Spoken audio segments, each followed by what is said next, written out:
Okay, we have reached the appointed hour of 9 o'clock, and I will thank everybody for being here this morning at the Police Services Board regular meeting of May the 27th, 2020. For those who are at home and watching live streaming, you will notice some of us do have masks available, and that's if we shrink the distance between ourselves to less than 6 feet, we'll ask you that you put your mask on. I'm going to protect you from me, and I hope that you protect you to me, however that works, right? So while I'm in the chair here, I will not wear my mask because I have social distancing all around me. We do have some technology issues dealing with this morning. Andy Grizel, the county clerk, is dealing with that, so if there are any issues, it's on Andy this morning. All right.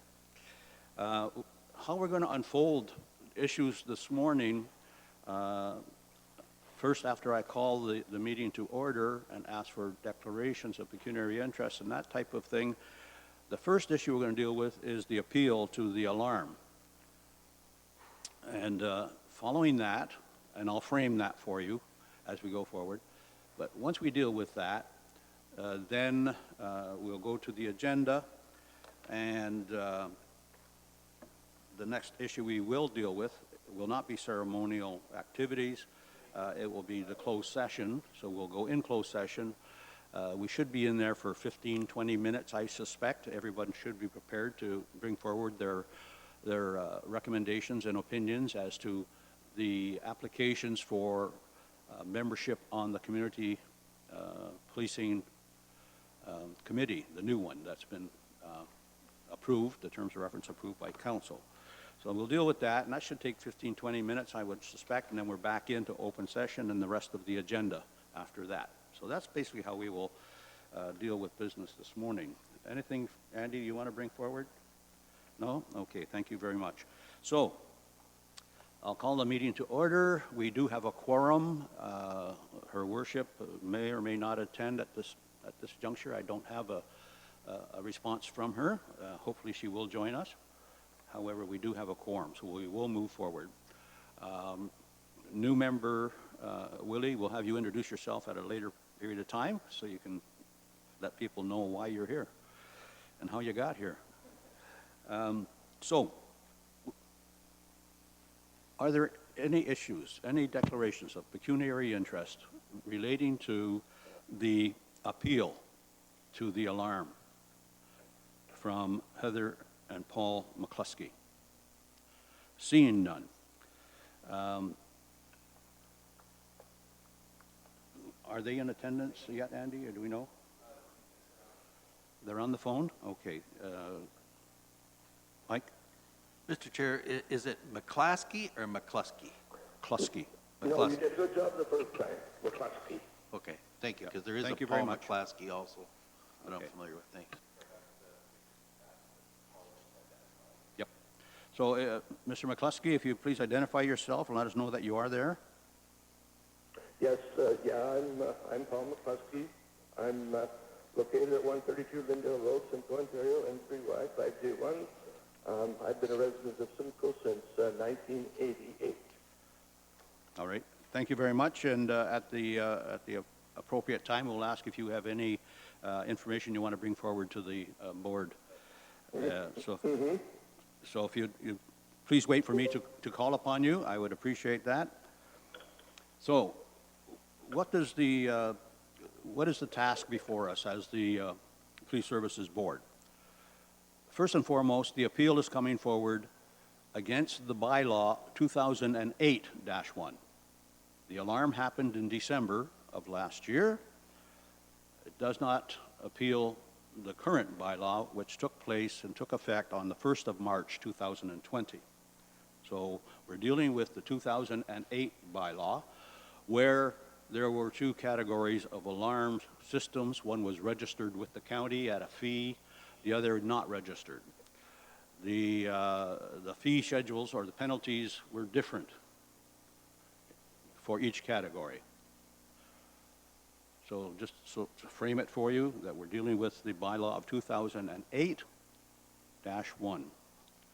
The information we have before us and that we are to adjudicate is pretty straightforward. It's what Mr. McCluskey has to say and has already said in his appeal form that you have in front of you, and it's what we know also from the alarm company and the police. The issues of, if there are any, residual economic hardship, and those are not in play. We're dealing with the information that's in front of us. It's a pretty straightforward yes or no. Okay. So, what we received from staff at the Community Services Division is the following: that the appeal is before us a bit late. However, there were circumstances around that, not the least being the pandemic that we are involved with right now. Then there was a bit of delay because staff from the Community Services Division had to get back to Mr. McCluskey about a fee that had to be paid so the board could hear the appeal. So all of that took time. So here we are today now, even though the alarm report was December the 2nd, 2019, here we are in end of May almost, and it's before us.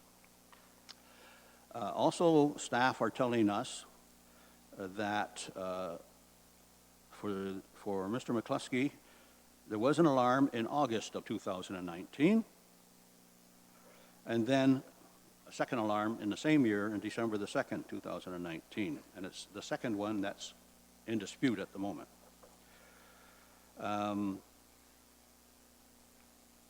The OPP, the Police Service for Norfolk County, provides monthly reports to Community Services Division, not to the PSB, but to the Community Services Division, on alarms that have been received and responded to by the police. So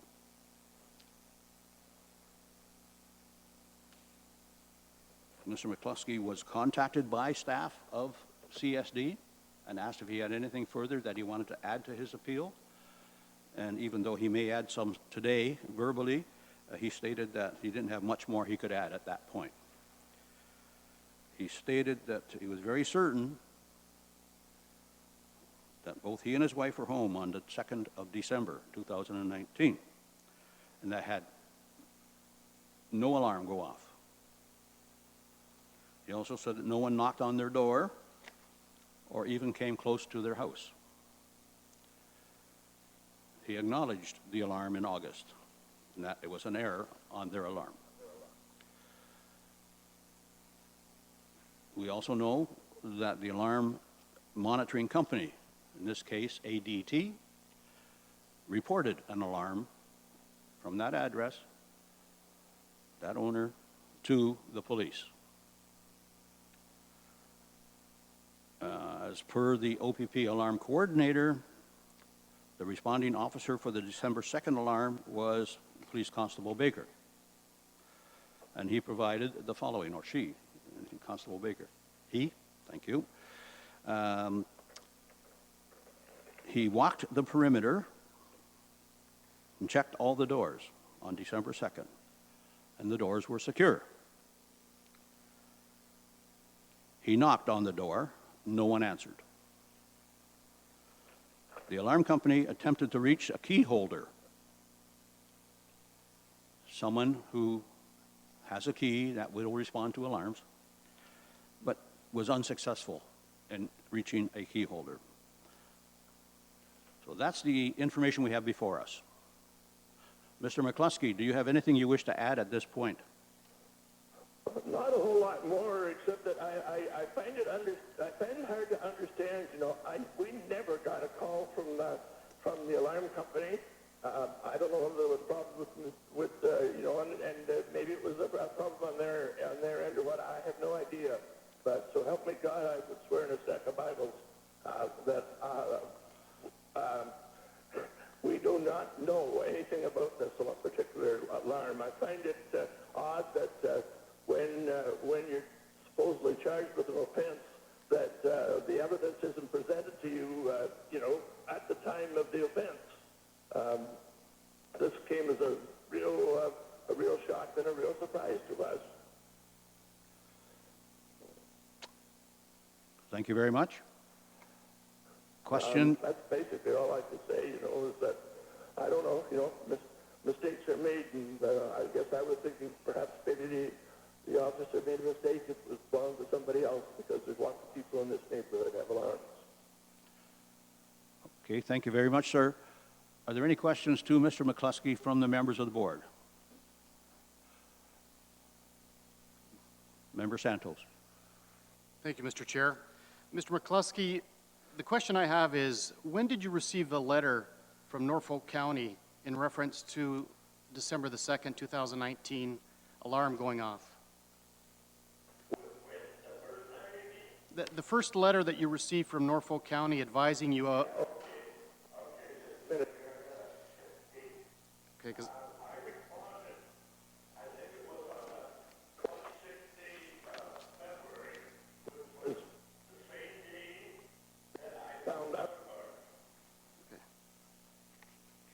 so on February the 26th, 2020, you paid the $45 fee to appeal, correct?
Mr. Chair, if I may, Yep. So Paul, the reason I'm asking this question is this. Under the process of bylaw, there should be a notification letter sent to you advising you of this, and then you have 14 days to appeal the date of the notice. So I'm just trying to figure out here if you appealed within the 14 days of receiving the notice.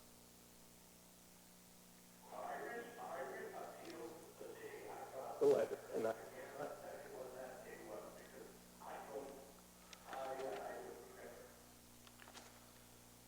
Okay.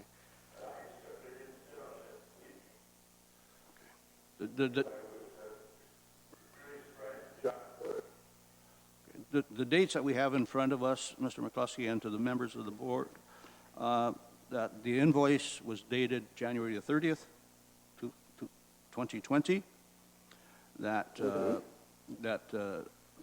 a young lady who works for Ms. Sloat, with Ms. Sloat, told Mr. McCluskey the appeal had to be received in writing, and so the appeal notice received on the 26th of February 2020. So yeah, it but might not she have been had in... to send me the appeal. She had to send me the appeal part out, remember? It was not contained in the first letter I got. Okay. I'm not going to debate the time lengths at all. We're in a situation where I think we can forgive if they're a week or two late on the appeal process. I don't have any problem with that at all. I just would like to give full exposure to Mr. McCluskey and his issues. Okay? Yes, sir. Continuing, Mr. Santos. Yeah, if I may, Mr. Chair, the reason I ask is, I mean, the bylaw process is fairly straightforward. 14 days from the date of notice, and then the board has to review it within 16 days, or 60 days, I'm sorry. So both of those things weren't adhered to. So my question is, if it's a valid appeal, that's what I'm basically saying. Thank you. Thank you. Member Columbus, you had a question? Yes, thank you, Mr. Chairman. Mr. McCluskey, Do you have any cameras built in around your home in association with this, call? No, I do. No, I don't. I have no other security other than the alarm on the house. Okay, thank you for that. Okay. Any other questions from board members for Mr. McCluskey? Final call, Mr. McCluskey. Anything you want to add at this point before the board deliberates? No, I don't think so. I don't think so. I can't really make any more. You know, I think it's you know, it's in your hands, and you know the way it was sent to me, it's almost cut and dried that I'm stupid to start with, and I really don't know why I had. If I was being fined whatever it was, $100, I think it was, why I don't know why I had to pay the $50 to start with, and I asked a member of Owen's staff, it was a young lady, I don't remember what her name was, and she said she didn't understand why I had to pay the $50 either.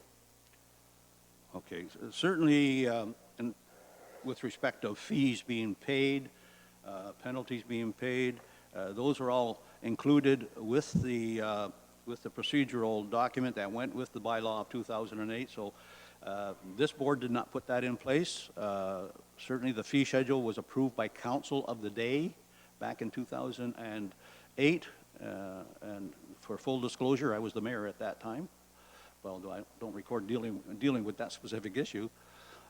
So this board can't deal with those issues, notwithstanding that bylaw has now been repealed and bylaw 2020-1 is in place. However, if you have nothing further to add, sir, I'll go on with the board and we'll continue.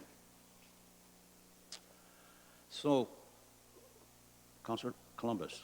Can we pose questions to the inspector?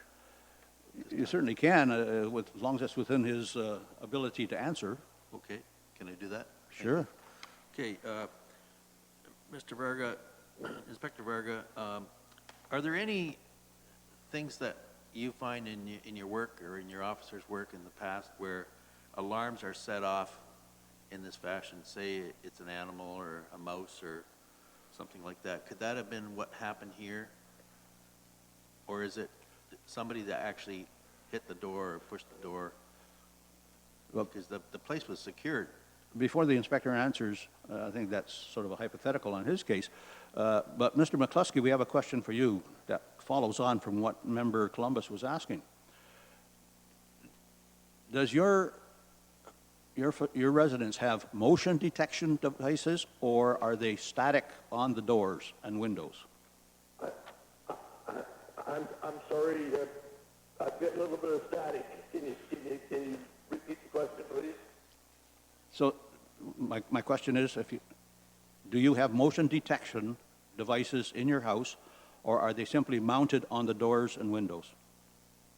The only motion detection in my house I have is, and we don't use it because we have a couple cats. There's motion detector inside the house, if you know, that we can put on to you know, I guess at night predominantly is when you would want to use it, because it would show some, it would come into play when if somebody forced the door open, or you know, if you're going down the stairs to the basement. Okay, so basically, That's the only indoor thing we have, and we don't use it because, as I said, we tried it, and excuse me, and our cats were setting it off, so Yeah. we suspended with that. yeah, so fundamentally, if I can interpret your answer, you have contact switches mounted on the top of the door. There is something on top of the door. I didn't put it on, okay? It was all done by the alarm company. There's a little wee box in the corner. Oh, yeah, You know, okay. about maybe 3 or 4 inches by a couple inches or something like that. It's just like a small little speaker, I guess. Yep. All right, thank you very much. Councillor Columbus, anything further? That's all, thanks. Thank you. So, to recap, the alarm monitoring company ADT, reported the December alarm, were not able to contact a key holder on file, and called for police response. That's what we hear from one side. The police constable Baker responded, found no indication of any criminal attempt to enter the premises, nor could he make contact with the owner, despite his statement in writing that he walked the premises and knocked on the door. Mr. McCluskey responds by saying they were home all day on December the 2nd, and no police officer knocked on the door. He did not hear an alarm go off, and I don't know if we should ask, but do you have a local sounding alarm, or is it just monitored and you never hear it? Mr. McCluskey? We can hear it, yes, we can. Okay, all right, Not always, but we can hear it sometimes. okay, I so, don't, I don't know exactly how it works. all right, sir, thank you. So he says they were home all day on December the 2nd. No police officer knocked on his door, nor did he see an officer. Those are the fundamentals that are in front of us. So the board has to decide, was there an alarm on the 2nd of December? And was it a false alarm and therefore subject to the fee? Questions from the board?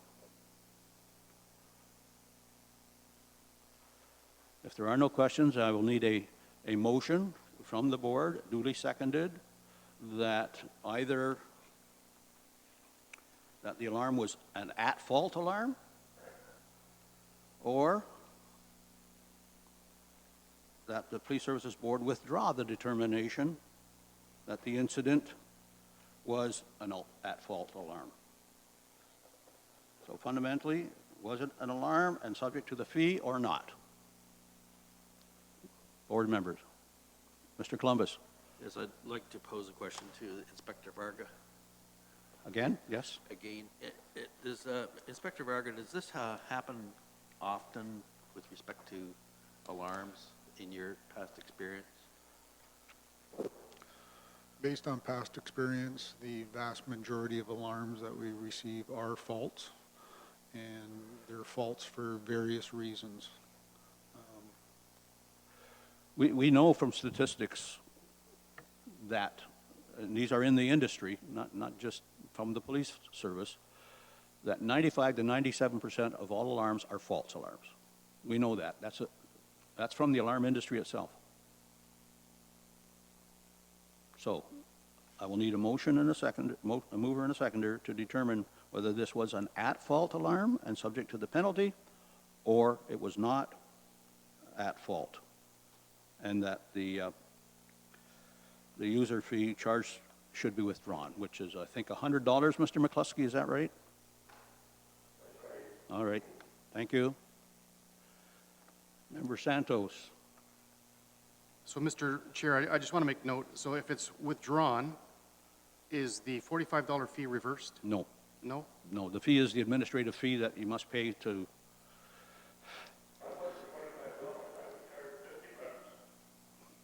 All right. 45, 50? 45, yeah. That was in the 2008 bylaw. Yeah, thank you.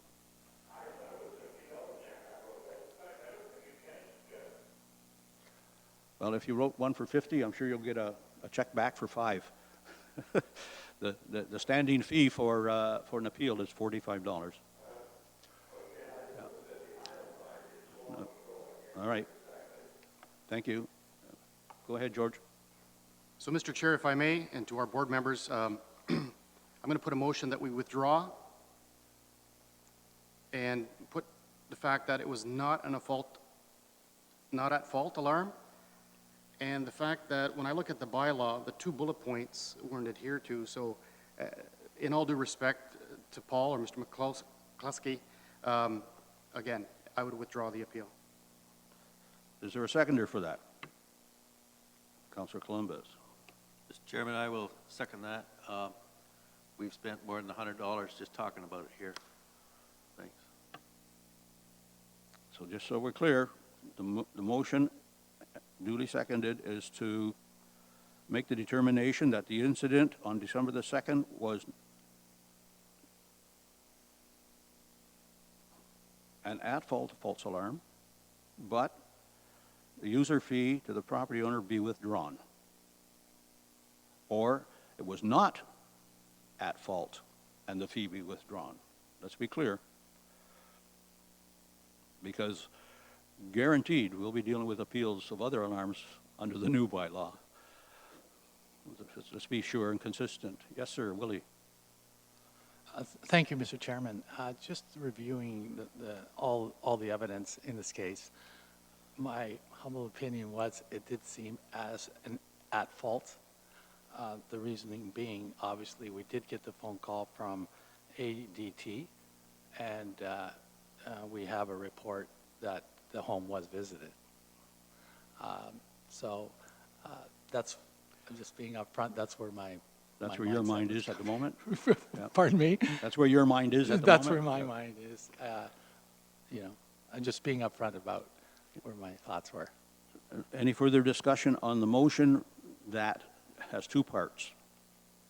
One that is not at fault, and That's correct, the Mr. fee should be, the $100 to the property owner should be withdrawn, correct? Correct? Anything further, any discussion further? We'll call the vote. All in favor of the motion? I see two. Not in favor of the motion? I see two. A tie vote is a lost vote. I need another motion to put in front of the board. Or, if there is no motion, the fee stands, the incident stands. It's not a negative. He has been issued an invoice. That will stand if the board takes no further action.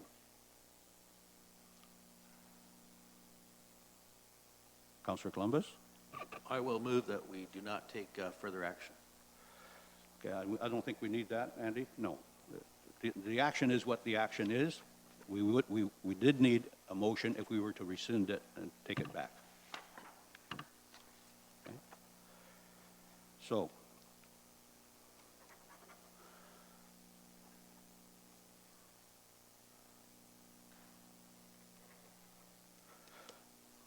the original motion was defeated, and, sorry, Mr. McCluskey, the fee of $100 stands. And that's it.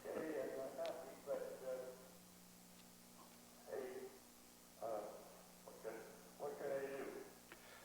Like I said, when I got the system, when I got the system, I got to start running. I knew I was going to start with the way it is already. But I still say we never got the alarm. I guess you know, the alarm company never ever notified me, despite what they said. And they do make mistakes, believe me, I know. The only advice that we can give to you this morning, Mr. McCluskey, is to get in touch with ADT and have your alarm system checked. Make sure your key holder list is up to date, because under the new bylaw, the fee is $200, not $100. So that's the best advice I can give you at this time, sir. So county staff will be informed of the decision of the board, and your obligation is to pay the $100. I'm sorry. So I have to pay the whole $100, even though I paid this. Oh, Already, you know, to me, it doesn't make sense, eh? any, You get the option to appeal, but you have to pay a whole lot of money to appeal. any, One back plus $100 on top of it, that's Yep. not right. Any discussion about fees, sir, is not within the domain of the board. You'd have to deal with Ms. Sloat or her staff over at Community Services Division. Yeah. All right. Thank you, sir. Yeah. I assure you, sir, we do understand the situation. Thank you. Bye-bye. So, thank you very much, board members. We will now move to, I need a mover. Sorry, yes, Willie. Oh, have I still got the mic on? Yeah? Oh, sorry about that. Yeah, just a comment, Mr. Chairman. I think, you know, the false alarm policy is very, very important. And sometimes you worry about when you set precedents in certain things and the integrity of the entire program. So I guess that's further to my thoughts in this regard. I just wanted to be clear to my fellow colleagues. So Yep. they're always difficult. It seems like a very nice person. And Which is why, certainly for the bylaw 2020-1, we didn't bring it in immediately. We had a month and a half of communications through the media and messages being sent out to those alarms that were registered with the county. So we also corresponded with the BIA, the Board of Trade, the Chambers of Commerce for their business enterprises.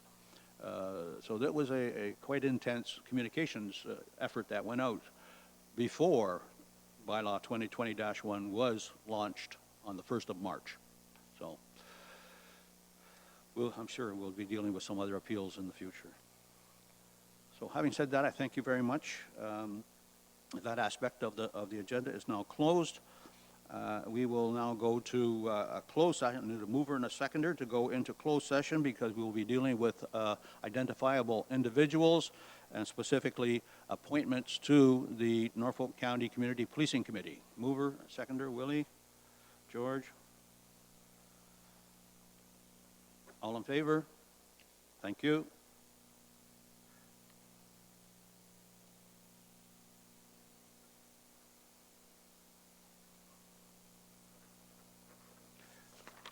Thank you, sir. Bring your pink documents, and we'll go in camera.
we back on camera?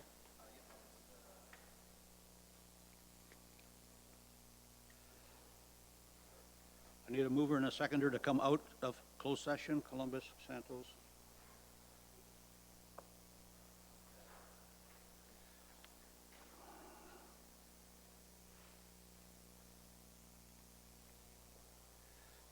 All in favor? Thank you.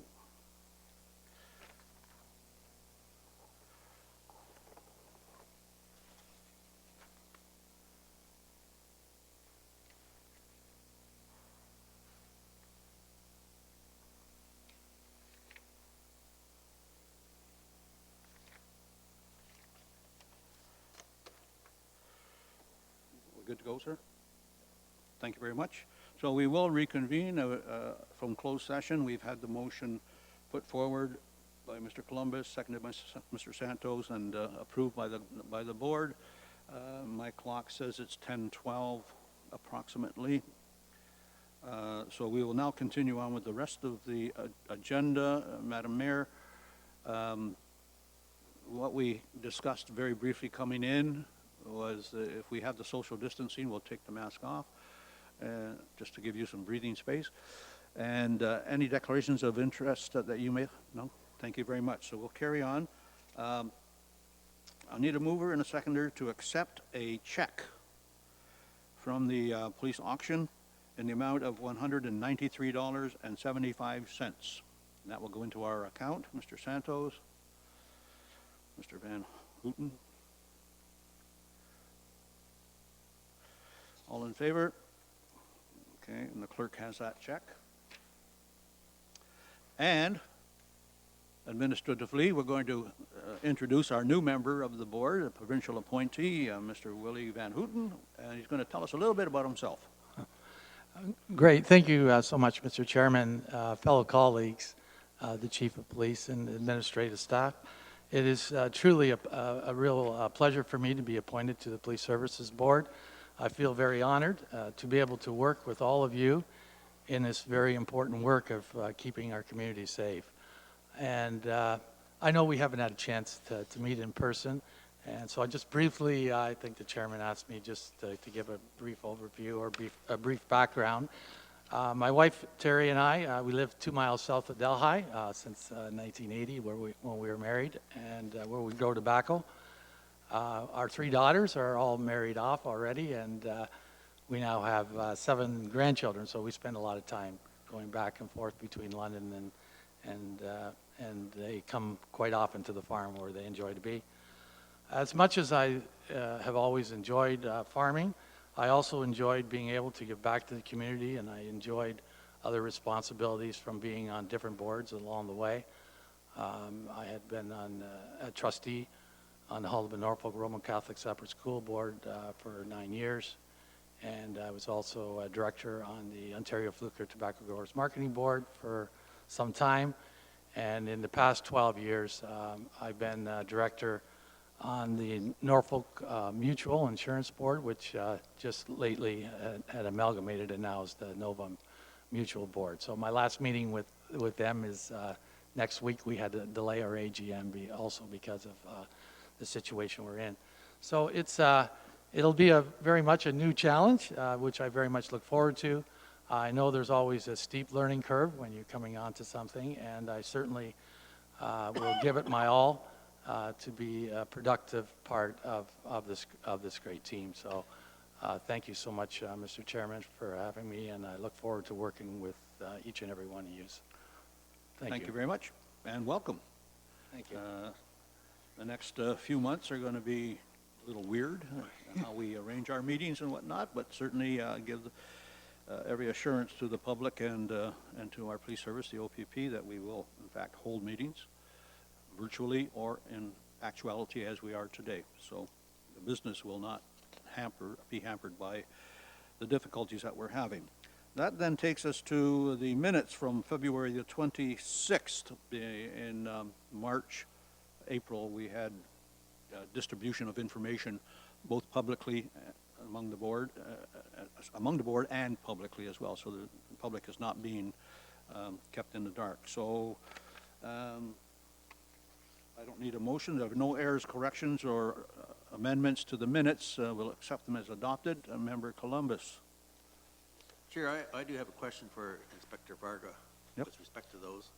And at the last meeting, I did question about the towing issue that we heard about at a public meeting here. And he had mentioned, or someone had mentioned, that there was a meeting following our last PSB meeting about the towing and how it's being handled. And of course, towing's been in the news lately in Yep. the Toronto area. So if he could just share some information with the board as to how our situation with towing is coming along. Yep, and I think there's some good news there. So the tow operators got together themselves and worked things out and came up with their own system whereby there's one phone number that we call for dispatch, and based on their mapping system that they came up with, they dispatch the appropriate tow. And then, of course, there's still the owner's request comes first, and then any specialty. It's working effectively then? We've had no complaints? No, we've had a few bumps in the road, but we're trying to iron those out. For that update. Your worship. Thank you, Chair. I think I actually have heard some complaints, so it's great that Mr. Columbus just brought this up. As an example, recent accident on Highway 6 that got a lot of, that was a pretty significant accident. I guess, what is there being done to ensure that the calls are actually going to the central dispatch system by the OPP officers? Because my understanding is the call did not go to the dispatch system. No, that issue that you're speaking of was a out-of-district officer who wasn't fully aware. However, it was also a technical collision investigation, and as always, we can, if they have a preference, the collision investigator specialty, then I'll go to that. That particular issue, again, it was an out-of-town officer.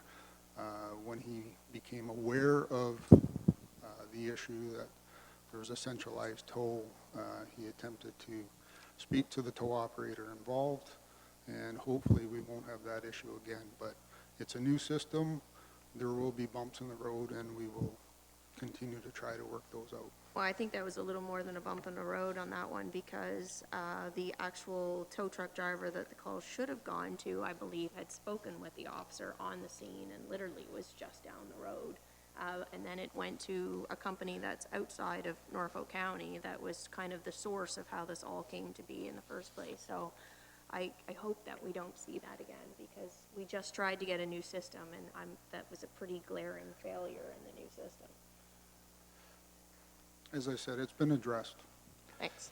Thank you. And then just to add a bit of meat to the bone here, in the first instance, it's agreed, it has been agreed that if your vehicle needs to be towed and you are not incapacitated in any way or under arrest, your vehicle is going to be towed because of a crime, you have the option of calling CAA or any tow company you prefer.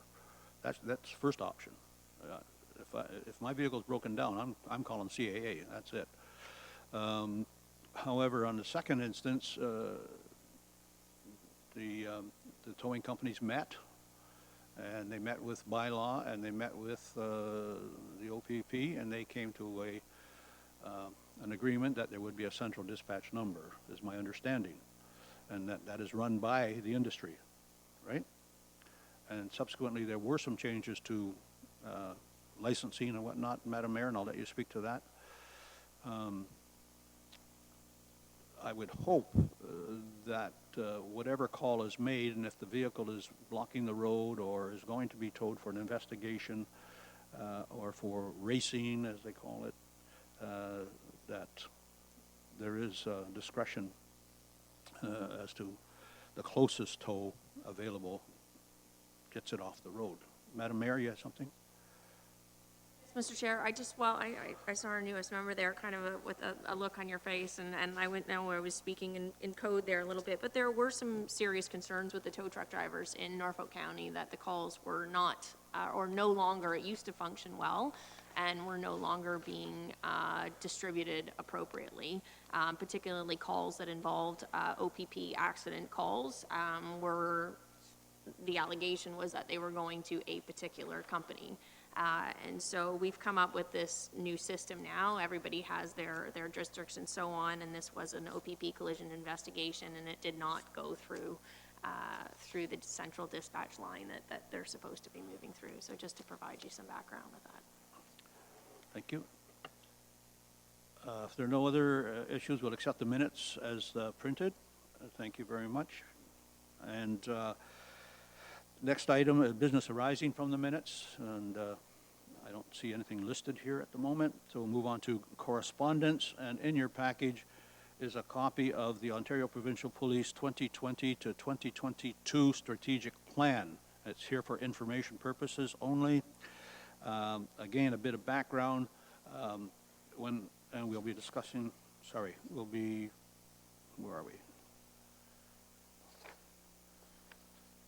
I don't see it on the list, but anyway, I'll talk to it, and that is the strategic plan for Norfolk County policing is in draft format. We surveyed council as to their desires relative to policing. We had those responses, all 9 of them. We then had the OPP strategic plan, which again informed the development of what we see. It's been circulated a number of times. The next steps in that will be to, once the community policing committee is in place, send the Norfolk County Policing Strategic Plan to them for comment. And once they can have a swing at it, send it back to us then for final debate and approval. So I don't have a timeline on that. Really depends on when that new committee can be put in place. So I need a mover and a seconder to accept as information the OPP strategic plan. George Santos.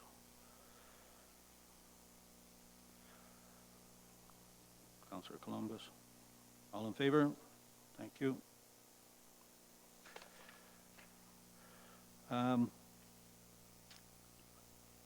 Reports and discussion action items, PSB priority updates. I'll just put that in a hiatus for a moment. I'll talk to it in a few moments. I just want to move on to the agenda. Delhi Public Inquiry Neighborhood Watch Program. Mr. Columbus, you want to speak to that briefly? Because I know that certainly Inspector Varga and I have been speaking about it, and you as well.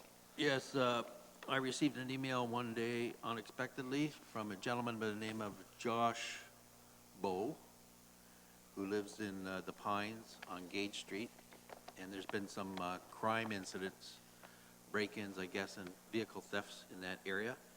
And this gentleman had some discussions with the neighborhood, and they are embarking on starting a neighborhood watch program for the community.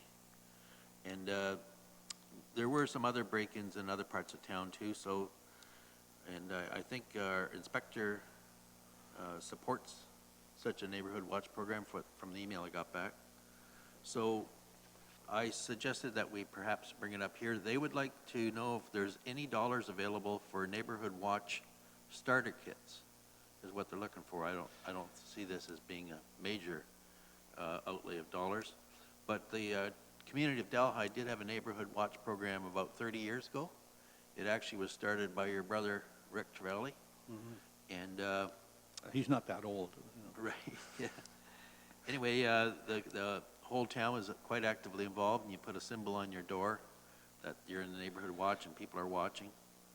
And so I think this would be a perfect project for the policing committees that were the major one with the 12 membership to kind of undertake and support. But I guess the question is, are there dollars available from the PSB for starter kits for a neighborhood watch program?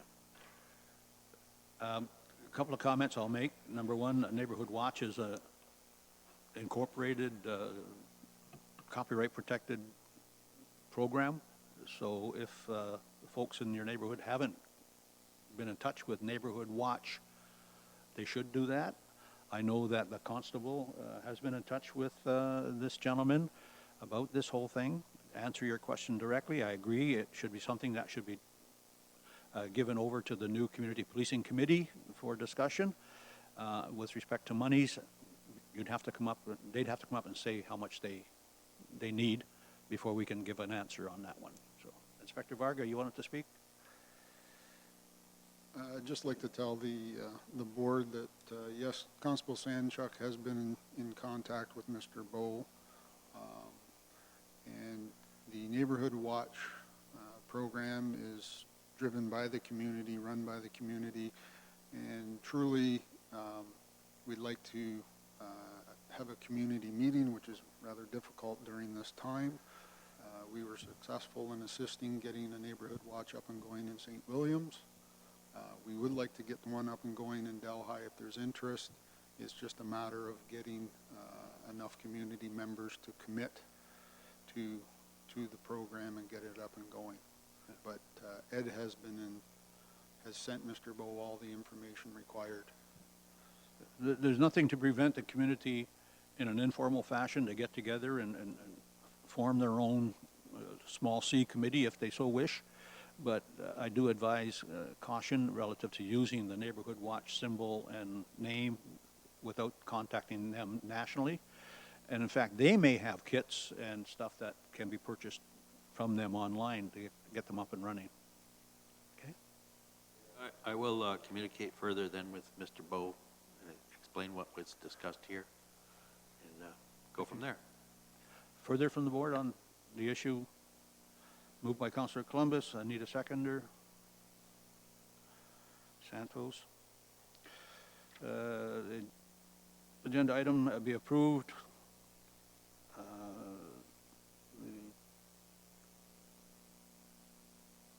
For discussion, and there's another one that's coming up, and Mr. Columbus, you wanted to add it, and that is the James Street Delhi speed and accident issue. Now, and there's been again some communication between ourselves and with the inspector, and that's a provincial highway from Dalton Road out. So any activity by our police service would be billed to the province. That's for sure. Right. Mr. Chairman, that is a very busy traveled road. It's Highway 3, but it's noted as James Street from Wilson Avenue to Pine Grove Road or the Vandenbush Corner. And there have been several accidents there. I did receive a note back from Inspector Varga on that, and perhaps he can shed some light. I don't have the petition here. The lady said there was some difficulty getting names because of the COVID issue, but they did have them placed at various locations along that stretch. Were they asking for something specific? They Or- would just like the speed reduced, primarily. It's a provincial highway, and It's you know, provincial, right? you know fair well that if staff with Norfolk County want to go forward and ask the province MTO to do something, there's going to be a large administrative issue in terms of studies and the rest that will go on. Right. If they wanted focus patrol, and it can't be there all the time, everybody knows that. So I say that will be billed to the province if the OPP agrees to do that. The other is perhaps a speed watch on the outskirts of Delhi, but I think we already are planning one around the high school. Is that not correct? Yes, I see your head shaking. So, you know, those are the options, but it is a provincial highway, sir. You know that.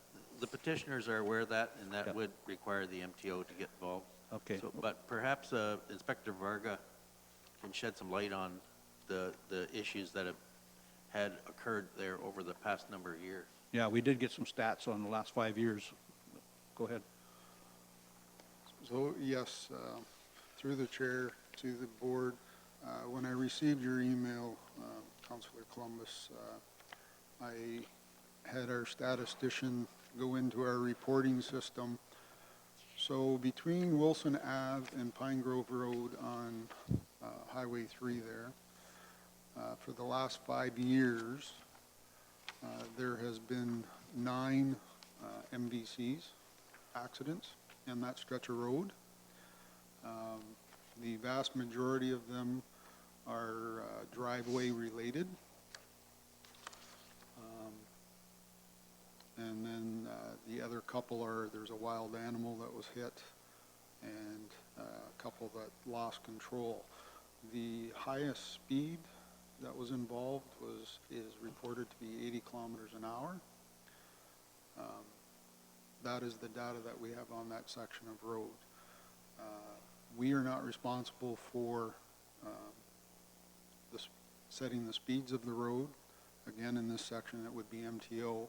What I would suggest and what I will do is we have the Norfolk County Road Safety Committee, which involves various departments of Norfolk County as well as the OPP, that I will forward this to be put on the next agenda for discussion, and perhaps if they see fit, they will also engage MTO and put support for it that way.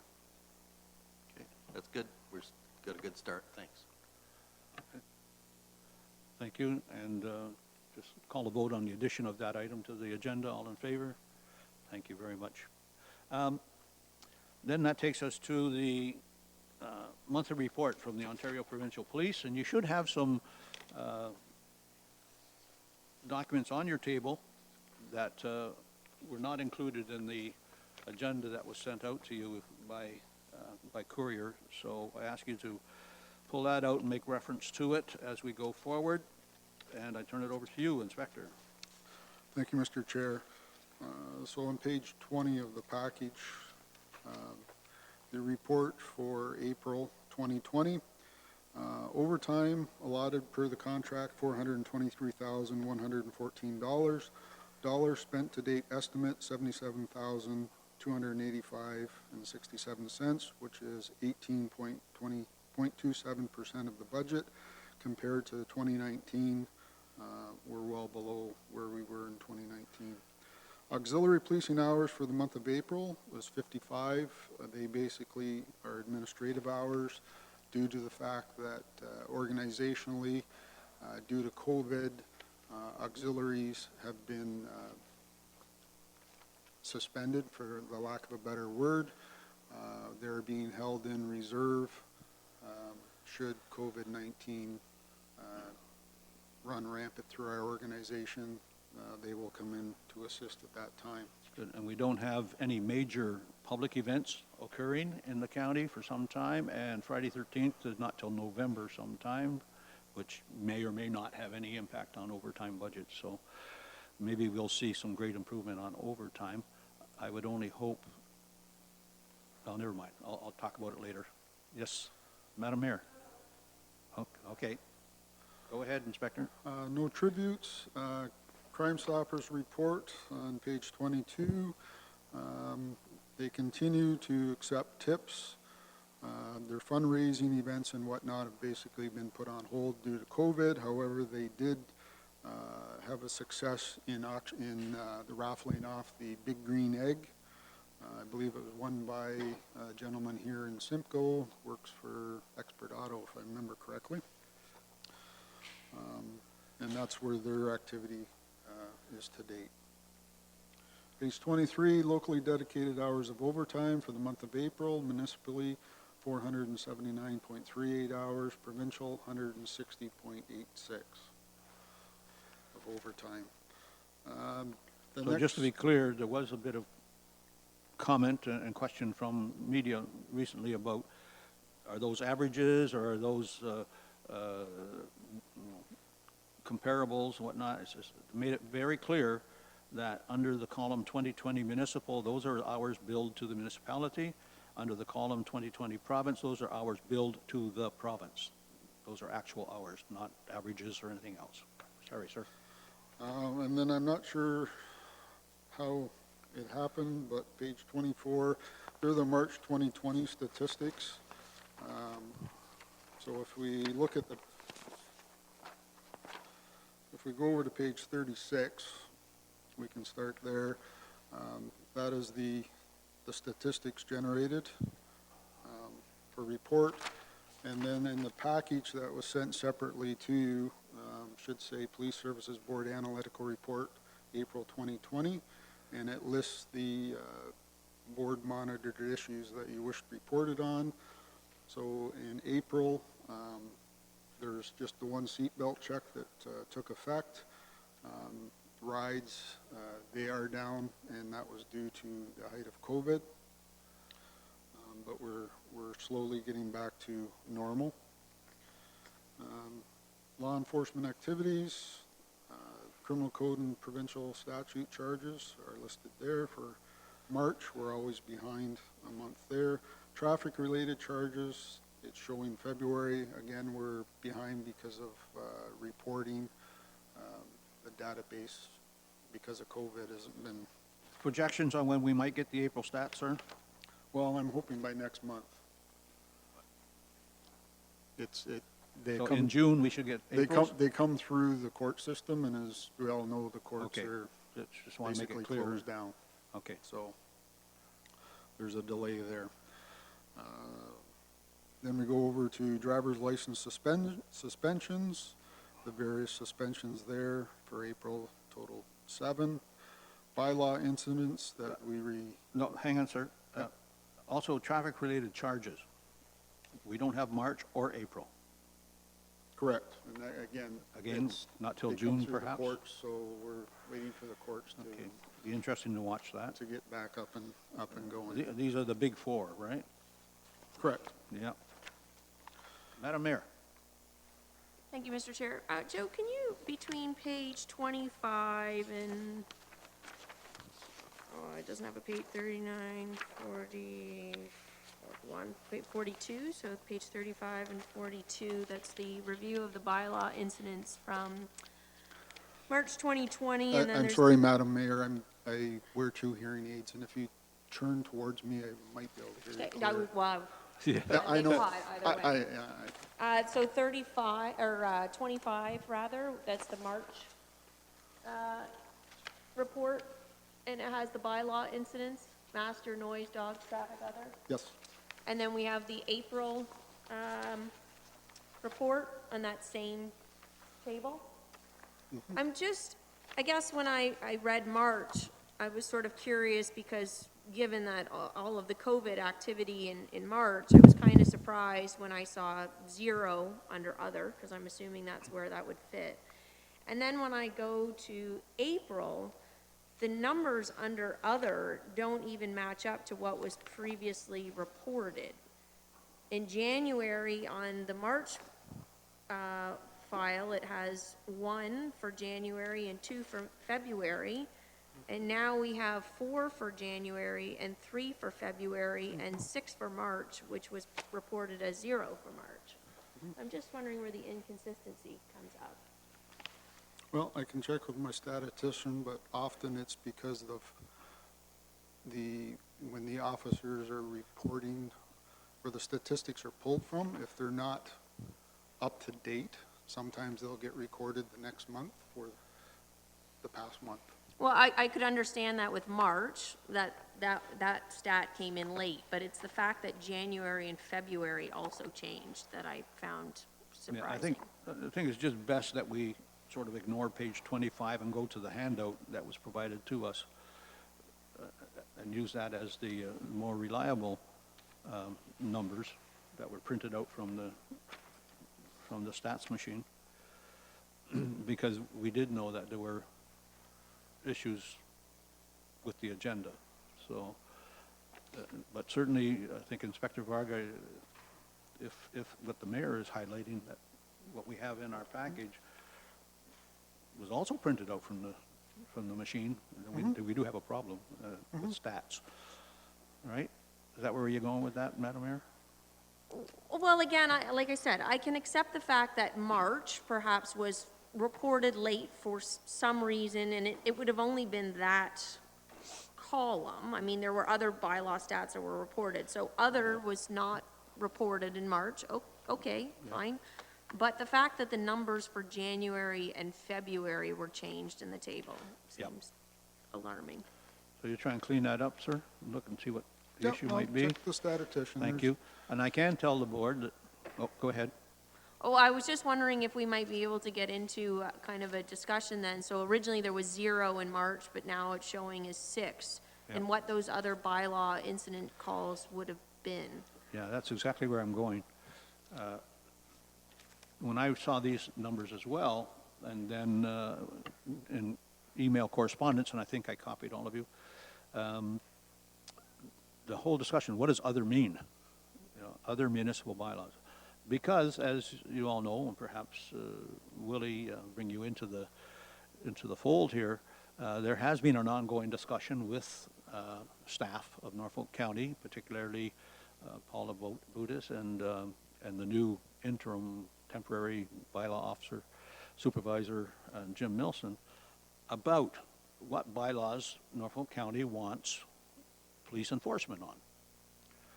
And early discussions, and this has been going on for some months, early discussions centered around noise after hours, because they did not at that time have any bylaw officers working past a certain time or on weekends and holidays. And that was the framework at that point. I don't know what the future may look like coming out of this pandemic issue.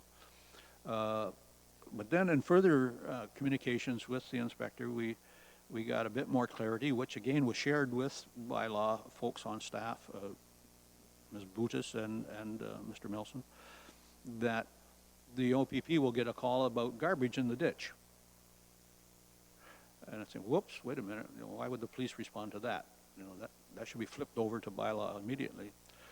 And the assurance is, well, it is, but then, like everybody else who calls bylaw, that single number, you may get an individual who isn't familiar with all of the issues, because it's not a dedicated person, as I understand it. It may have changed most recently.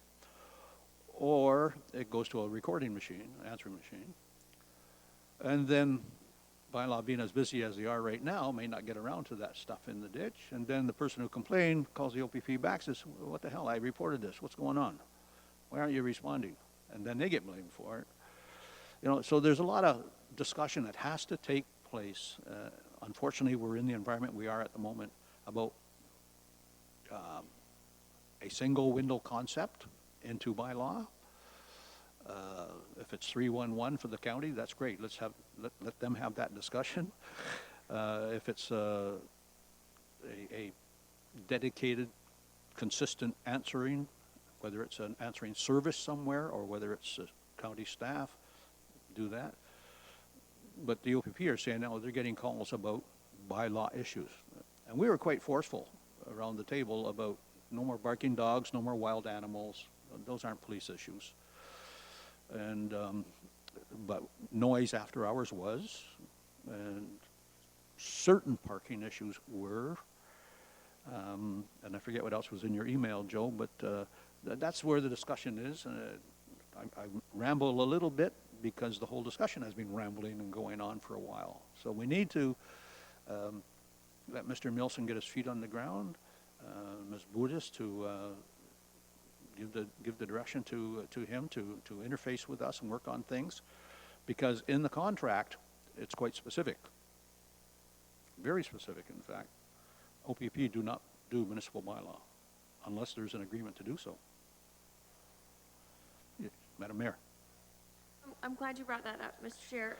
Could you speak to how you view then COVID-related enforcement issues? As Councillor Columbus pointed out last week, the county spent a lot of money on enforcement, and I'm just wondering, I was sent a message that suggested in terms of the congregations, that is not originally it became a Norfolk County order from our medical officer of health when he took the first step to reduce the numbers from the provincial level. However, the province superseded us, and the congregations is actually a provincial order and not a municipal order. And so I was sent a message that was copied and pasted, I think from a direction from a message from yourself that suggested that the OPP had stated that they were never requested by either the Haldeman Norfolk Health Unit or county bylaw to assist with congregations. So I'm just wondering where we stand with that. Yep, and I'm going to let the inspector talk about the provincial legislation and what their role is there. And And certainly with respect to congregation, under the Health and Protection Act, I forget the exact title of it. Health Protection and Promotion Act? Yeah, and direction from the province, the OPP. Or the Civil Management and Emergency Protection? Go ahead, Joe. So there's basically two acts in play, the Health Protection and Promotion Act, Yeah. which is administered by the Medical Officer of Health, who issues Section 22 orders under that act. Under that act, police have no enforcement authority for Section 22 orders unless the Medical Officer of Health goes before a justice to get a fail to comply order, and then as well get the justice to issue a assistance order. And that would give the police jurisdiction to assist the Medical Officer of Health to enforce the fail to comply order against the Section 22 order. Once that is fulfilled, then that is the end of the police involvement in a Section 22 order under the Health Protection and Promotion Act. Under the Emergency Management, the Emergency Management Civil Protection Act, EMCA for short, we do have authority to enforce those orders, as well as municipal bylaw officers have authority to enforce those orders.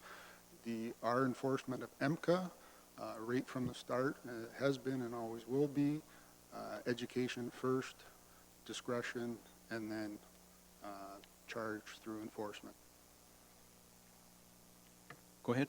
So have there, I mean, we're 2.5 months into this now. Have there been any charges, or has it just been education first at all times? We've laid 2 charges under EMCA. For? One was for being in on a trail when they shouldn't have been, and the other was for a gathering larger than the approved number for a funeral. I guess, Mr. Chair, the challenge, we have so many issues at a municipal level right now. One of the basic examples is what we do about washrooms in Port Dover and Port Rowan and so on, because the washrooms need to be sanitized between each use, and now we're talking about employees, having to manage the washrooms, and there's 2 schools of thought. One is we've got certain business owners that are now, people are choosing to use washrooms behind buildings and so on. We've got the other school of thought, if you put the washrooms out, then it's just encouraging the crowds to come. So I guess I'm just struggling a little bit here with, we aren't doing, I also see the stats for career fairs and all these kinds of, we don't have that kind of stuff going on. In the last 2.5 months, we've only actually had 2 charges laid, and I just don't know what that's,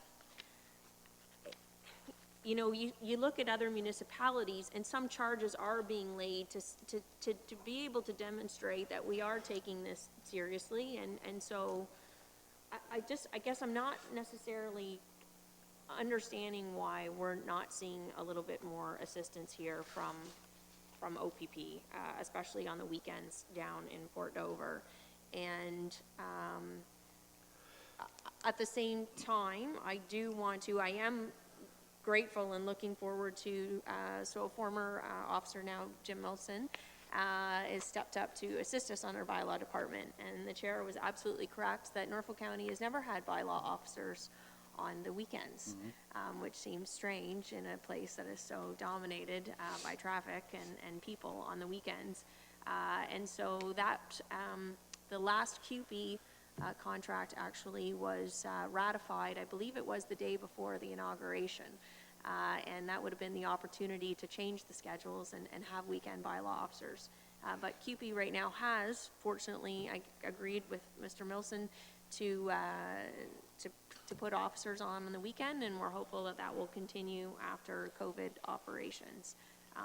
But it's a struggle all around, and I think it's a team effort here. And I'm just kind of wondering, at what point do we stop just asking, especially as we see these groups grow larger and larger going into Port Dover as the summer goes on here until this is resolved. First, let me say, I don't envy council's position at all at this point. There are so many issues to be dealing with,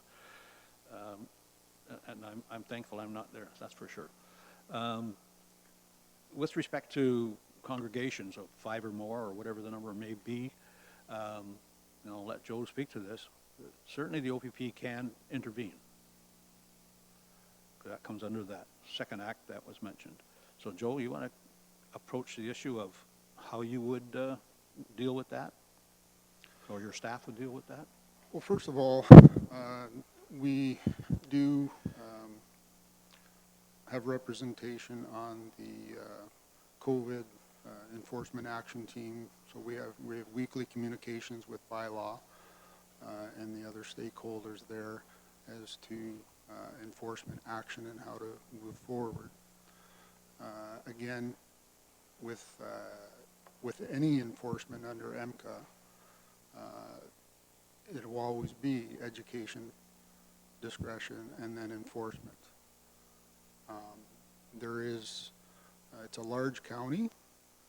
There's Port Dover, Turkey Point, Long Point with the warm weather. All those areas are getting busier. A big portion is education for the people that are choosing to come here, and the fact that our beaches are closed and that amenities are closed. And as always, and I've said this to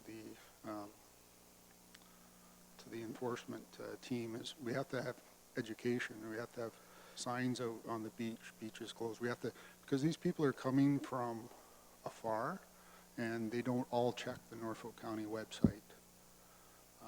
They come here, they hear, and it's very confusing, quite frankly, for everyone, because there's orders issued by the province, there's orders issued by the medical officer of health, and the province changes them almost on a weekly basis, which causes confusion. So again, we will So be continue clear. to try to educate people, and then enforcement. Just so we're clear, the OPP have representation at EOC, the Emergency Operations Center, Correct. okay? And it comes out of the Emergency Operations Center table as to issues being discussed. If it's a congregation issue, the OPP do have the authority to step in. As do And the- municipal bylaw Yeah. officers, and they have been working weekends, which has been great. And that's where I'm going. You have, and bylaw officers have the authority now in this environment to ask for ID, and it must be presented, They have authority to enforce MCA as well, yes. okay? The approach of the police force has been to educate in the first instance, Correct. break it up, too many people type of stuff. We saw, most recently up in Georgian Bay area, there was a congregation of 5 or more people from cottage renters on the beach with a campfire. The OPP were asked to intervene. They did. The current presented itself the second night. Same group of people. OPP were asked to intervene. They did. One member of that group got a bit uppity and was charged. So your approach is to educate in the first instance. Okay. Education first, Okay, well, discretion. where I'm going and then with this is, Madam Mayor, do you want to see that change? Do you want to see charges in the first instance, or what's council's wish or the EOC table's wish?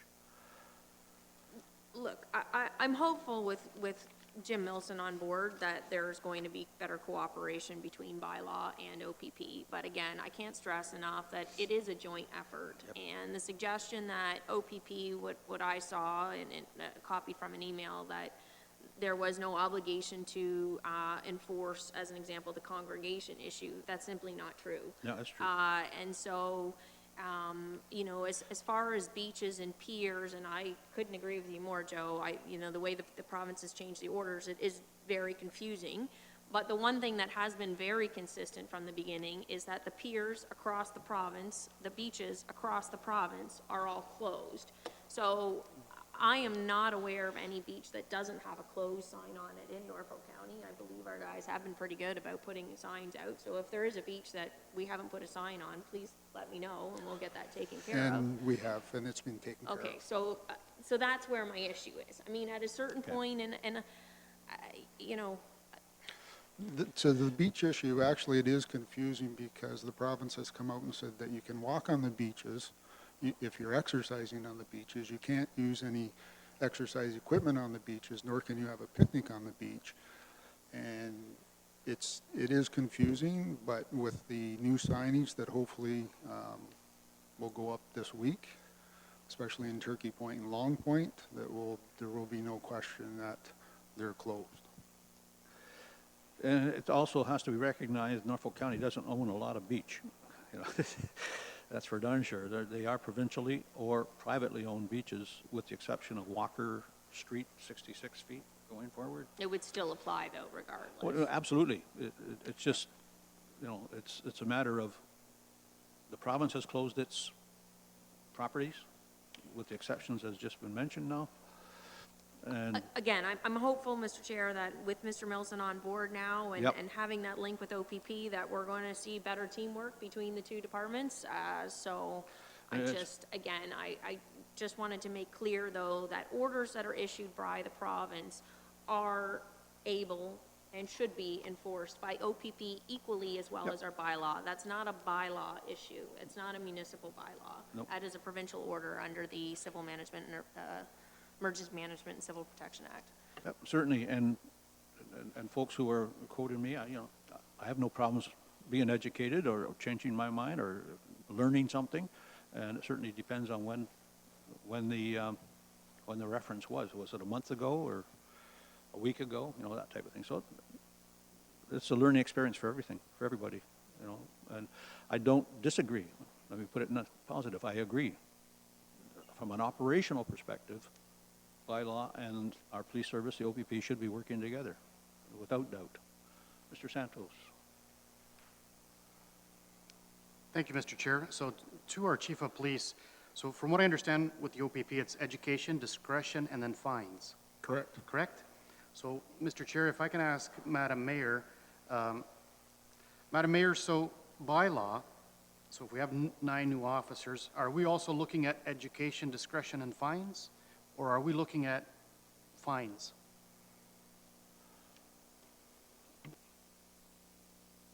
I believe there's been it's been a big education piece as well. I think the idea is not that we're out there trying to, you know, it's not supposed to be a revenue generating activity here. And I think people genuinely, for the most part, want to be doing the right thing.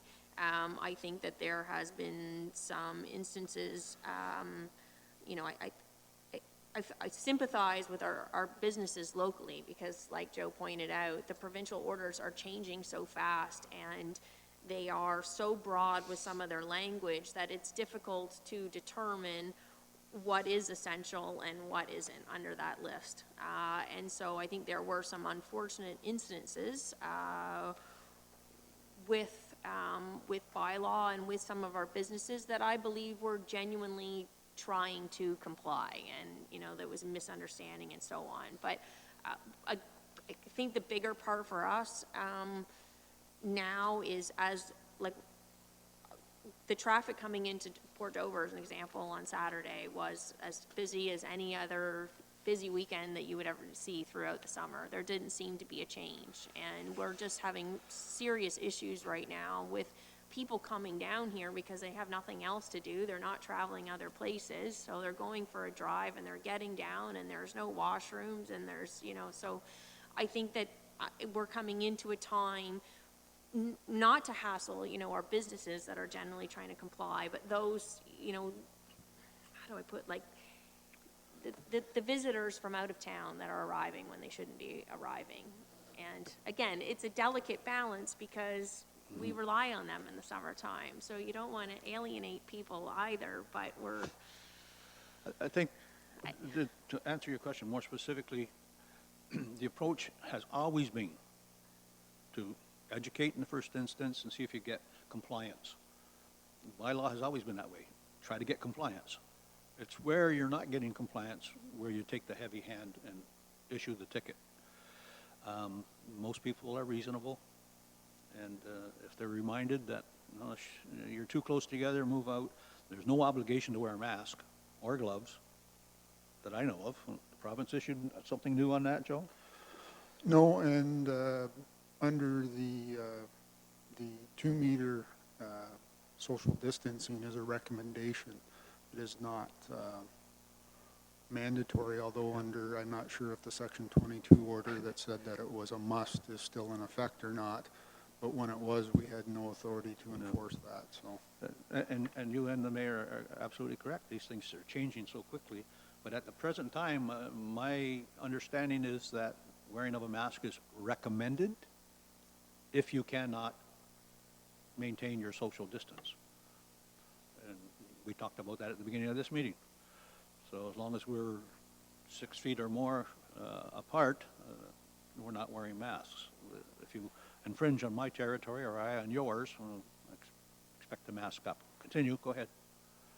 So, Mr. Chair, to Madam Mayor, so ultimately, what it comes down to is there's communication between the bylaw officers, the OPP, there's consistency and continuity, so ultimately then when it goes back to education, discretion, and fines, there's teamwork, correct?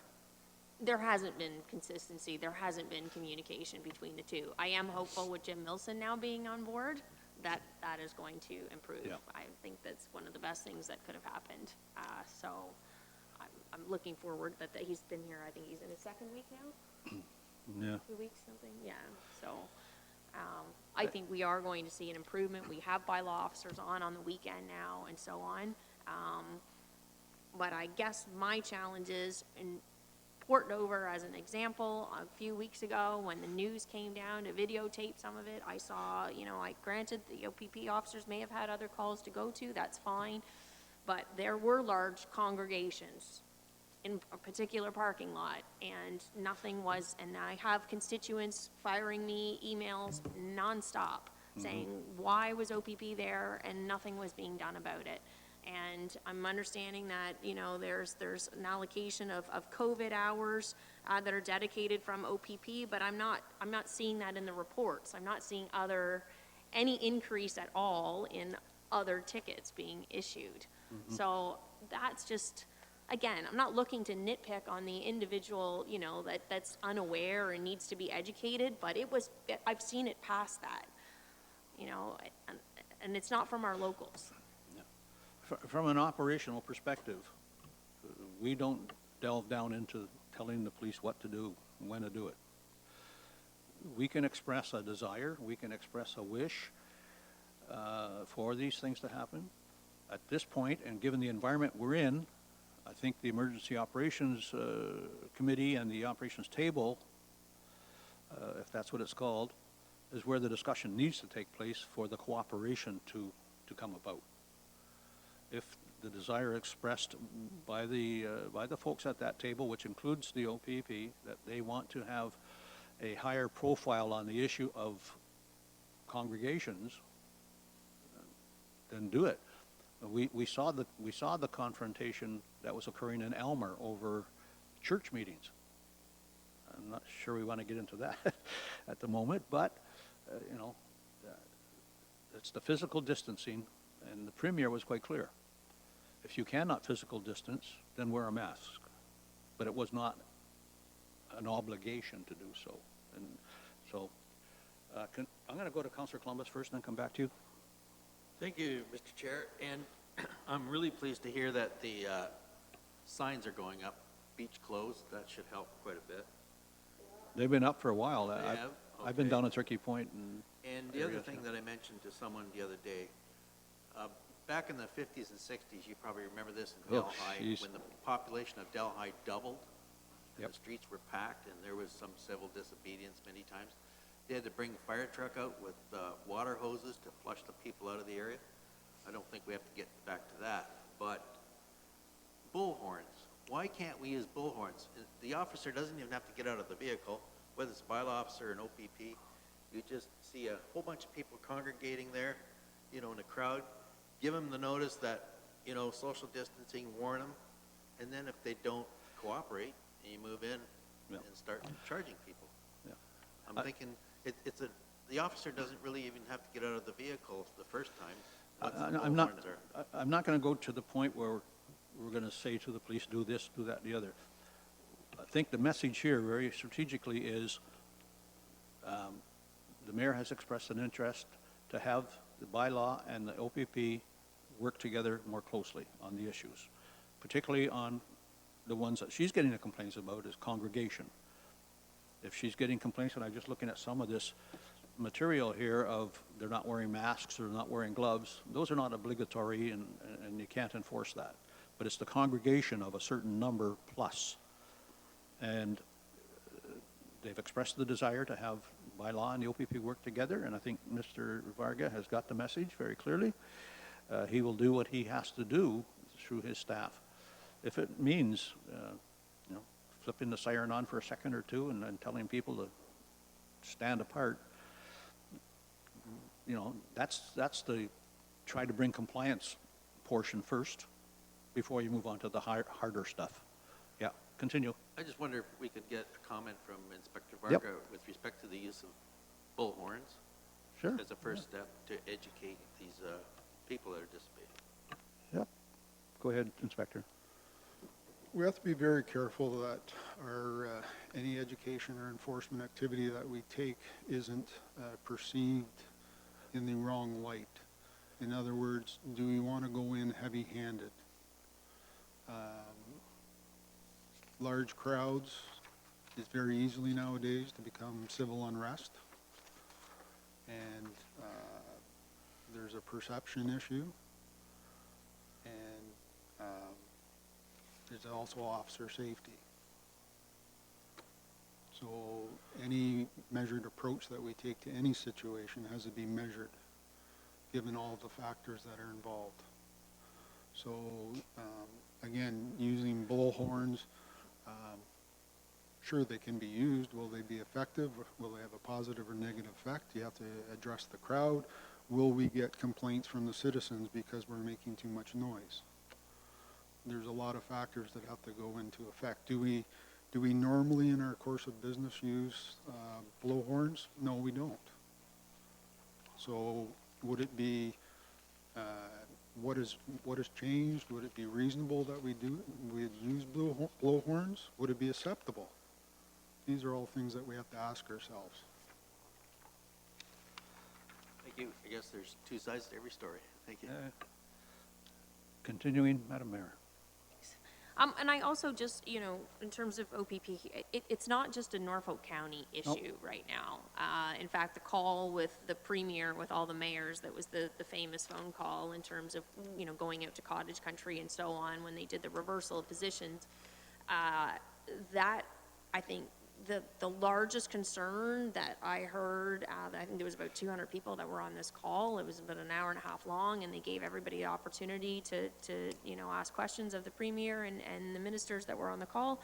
And the overwhelming concern by all of them was not so much their seasonal residents, but was how do we enforce all the day trippers that are still coming, particularly when so much stuff is still closed.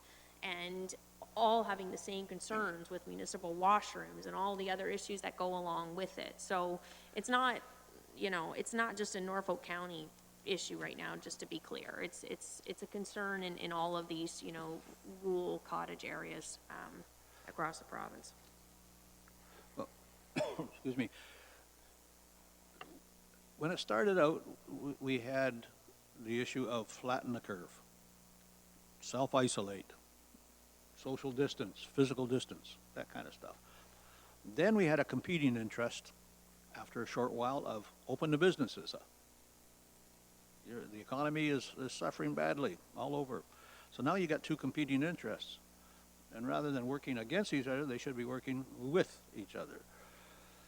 All of a sudden, most recently, the warm weather's come, we have a third competing interest, and that is, I'm sick and tired of being in my basement. I want to get out and do something. And it's the role of the elected official working with the Board of Health, as the Board of Health, to try and manipulate and juggle and handle those competing interests. And again, I say I'm very happy I'm not there. And I feel somewhat empathetic and sympathetic to the mayor and the folks that are around that table in the Emergency Operations Center, and for the police that have to be on the street. But again, we keep,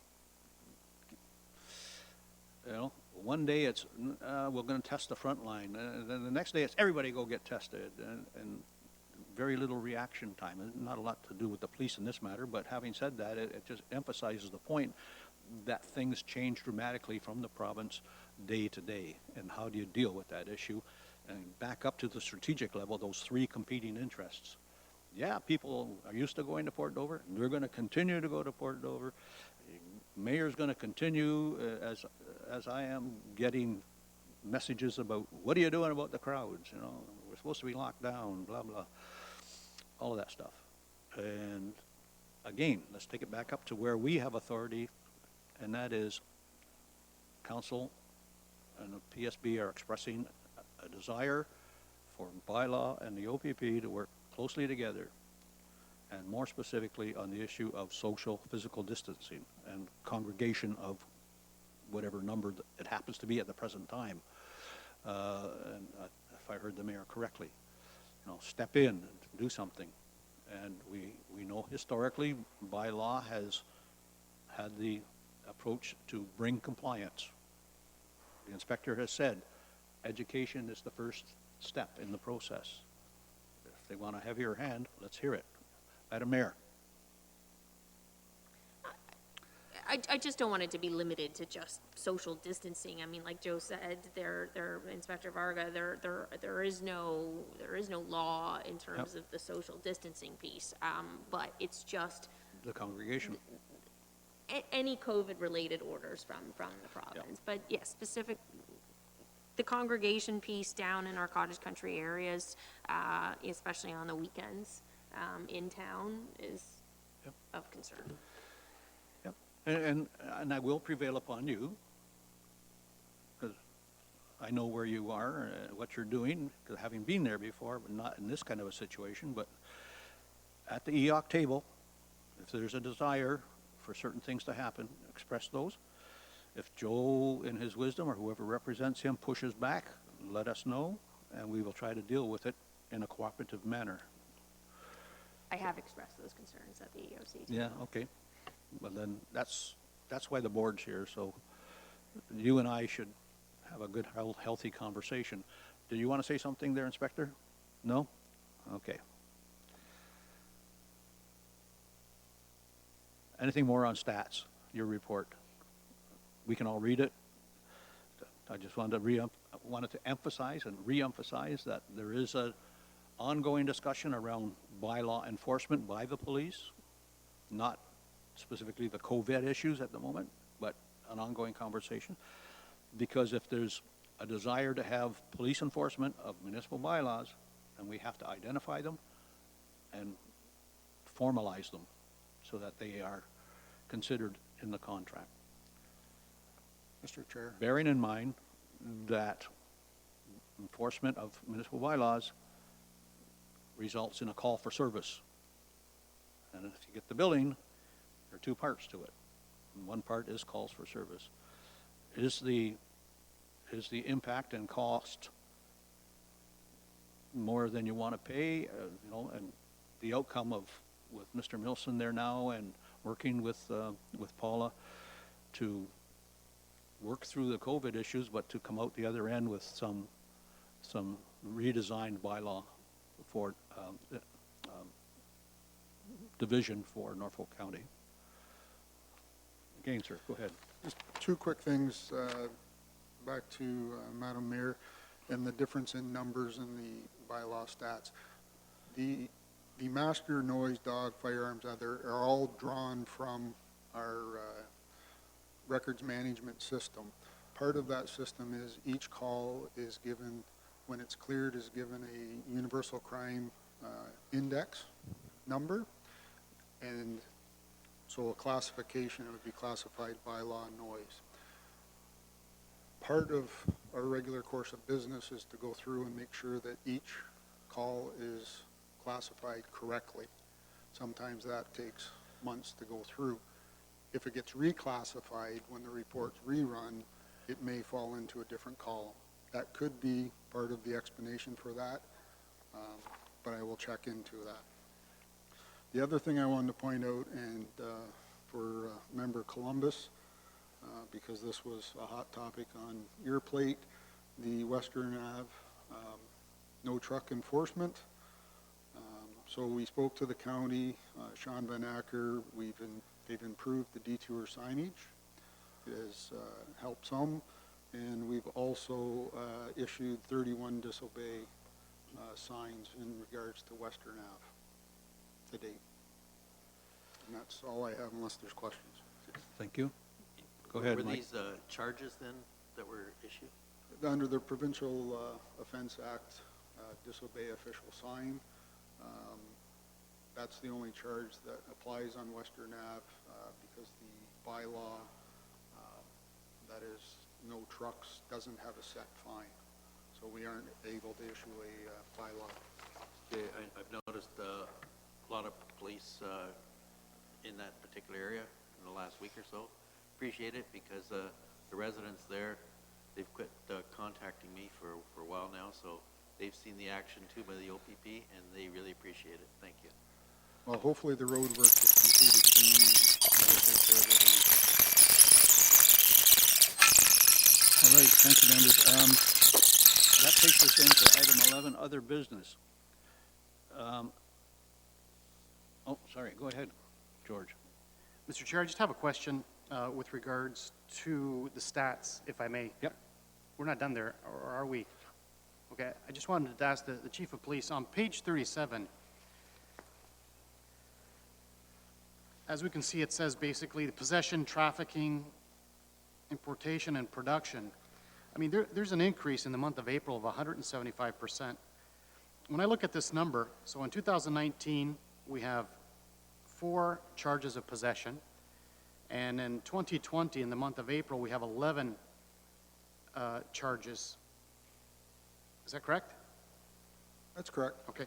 So the question I have here is, on page 35, which is the previous page, it refers to illicit drugs. So I'd like to know what's in their possession. I mean, what drugs are we talking about? Are we talking fentanyl, heroin, cannabis? Well, cannabis is legal now, but the possession encompasses all the drugs listed there. So I would have to go back to each individual incident to find out what the actual drug that was involved, but we know in our municipality we have a whole gamut of illicit drugs available, unfortunately. So, Mr. Chair, to our police chief, so when I'm looking at this, and this is April, and I know in the month of May we had 2 overdoses and 2 deaths, or several overdoses and 2 deaths, and that referred to, I believe, possible fentanyl overdoses. So, I mean, there's a crisis here, there's no doubt, in Norfolk. Absolutely. There's a crisis in Norfolk and across the country, and we continue to work with our community partners to battle that crisis. Because as we know, we're not going to solve that crisis through enforcement alone. We need to involve our addiction services, social services, mental health services, everyone, to combat this crisis. So, Mr. Chair, if I may, when I look at the numbers, and I've been a member since November the 1st,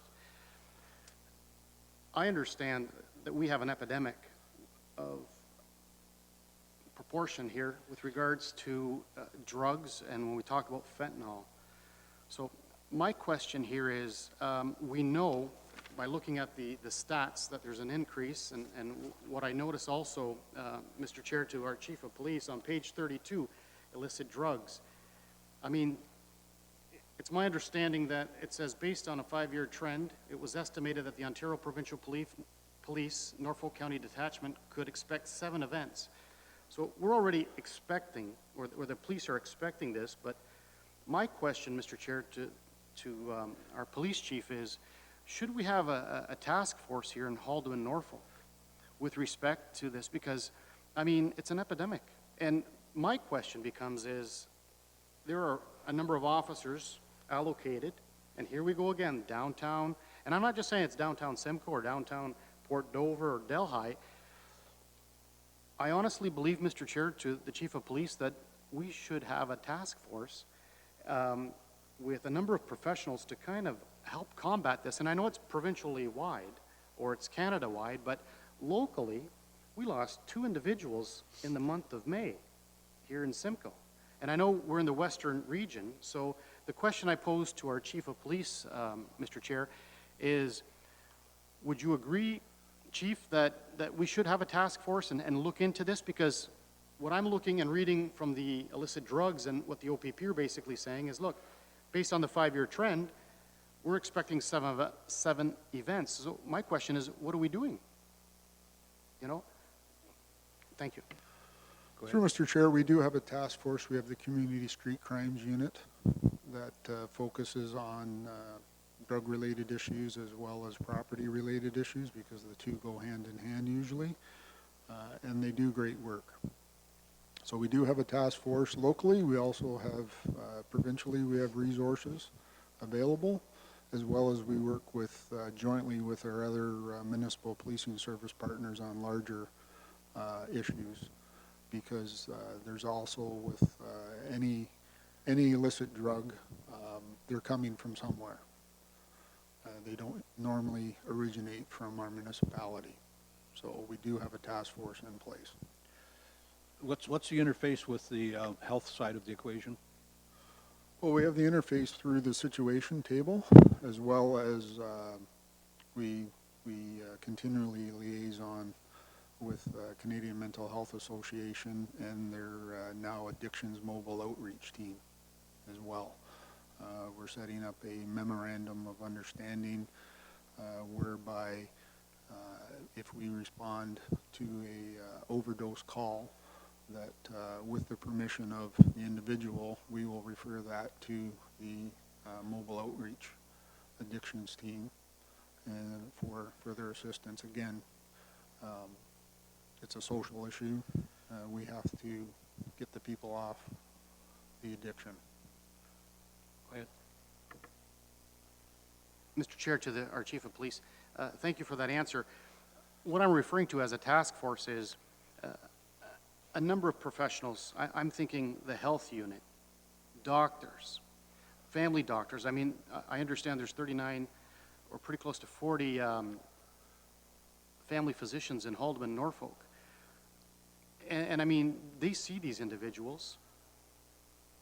I'm grappling with this because I'm thinking to myself, okay, well, we're already predicting that we're going to have 7 events. We've had deaths. I refer to it as a crisis. I'm thinking task force with respect to community, Norfolk community, the health unit. When I went on the website for the health unit, I understand the Ontario Chief Coroner said that Haldimand and Norfolk had 7 reported deaths in 2019 or 2018. And that's an average. I mean, that's a lot of deaths because of drugs. So again, when I refer to task force, I'm thinking a community effort, just not the local police. Thank you, Mr. Chair. Madam Mayor? Perhaps you could help me out, Mr. Chair. What's the name of the plan that we have till the deadline's been extended now? The Community Safety and Well-Being Plan. Community Safety and Wellbeing, yeah. So I think that would be something that we could consider when we draw up that plan. Yeah, so again, you're speaking more towards something that should be in the Community Safety and Well-Being Plan because it's a concern for the community. But until that plan's in place, our Community Mobile Outreach Officer continually has discussions with all the community stakeholders. You mentioned doctors. We can have conversations with doctors, but it's getting them on board. That's the issue. A lot of these are getting people or organizations to step up. So we try. If I might, George, the issue with statistics is that they're bland, bold-faced, a number. There's no dimension to them. I'm not a big fan of statistics, really. It doesn't tell the story. It doesn't talk about recidivism. How many are repeat offenders? Because they've been charged, but they're out on bail, and they repeat their activity. It doesn't talk about the interaction with the health unit that already takes place. It doesn't talk about the issue of Holmes House, for instance, dealing with addictions, that type of stuff, and that community cohesion that has to take place, and has to a large extent taking place. If there's an increase in the number, it may just simply mean there's been more enforcement. So the numbers are bland that we see, and without the backstory to them, we don't really understand the dimensions of the issue. But you're right, not just in Norfolk County or Haldimand County, it's all over the place. And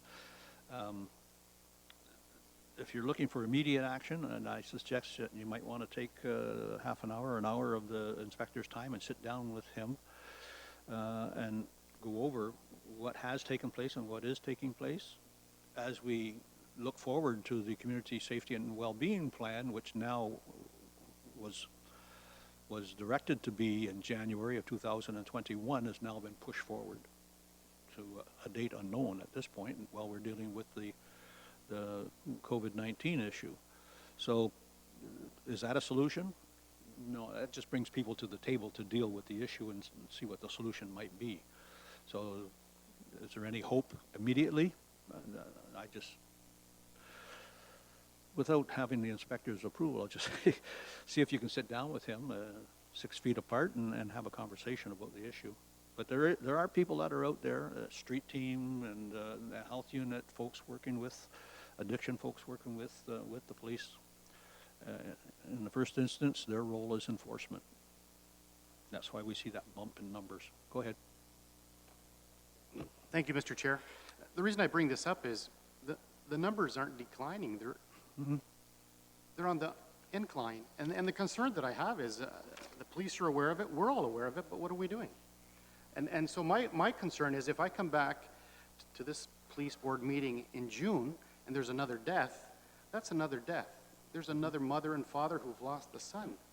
So what I'm trying to get here is what can we do to prevent this? And I know the officers are out and about in our towns and doing an excellent job. I mean, it's a good sign by looking at these numbers, but there's a deeper problem here. Yep. And I bring this to everyone's attention because I'll use the analogy. If we had a Boeing 747 crash in Norfolk County that killed 84 people, that would be headlines. Well, if we look at the last 10 to 15 years, we've lost 86 people in Haldimand, Norfolk due to drugs. So I can come here each and every month and look at these numbers and put forth a comment, but Mr. Chair, I think it's important that I honestly believe that we should put a task force or come up with a task force to guide the OPP with respect to keeping these numbers down, and what can we do? Well, Thank you, again, Mr. take me Chair. up on my suggestion, meet with the chief, because there are multi-layers to the problem. Arrest enforcement is one, interdiction of the flow is another. What do you do with the folks who have an addiction and don't want to change, won't change? That there are many layers to the issue, and please meet with the inspector, and he'll listen very carefully to whatever you have to suggest, and then we can come back to the board and deal with it in June. All right? Anything more? Yep. To our chief of police, I've also noticed our stats or the numbers with regards to impaired driving again has increased. God help us. Luckily, we have no deaths related to this impaired driving in the last few months, but we're playing Russian roulette. These Yep. individuals are being selfish. And so my question to our chief of police is, what can the board do with regards to helping our local police keep these numbers down?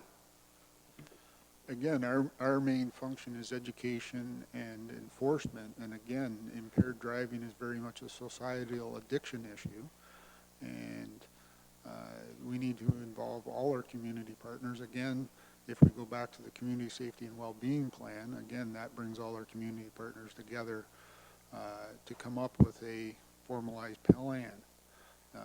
We continue to educate, put messages out there, don't drink and drive. We continue to do rides. But a lot of it, again, alcoholism is a addiction.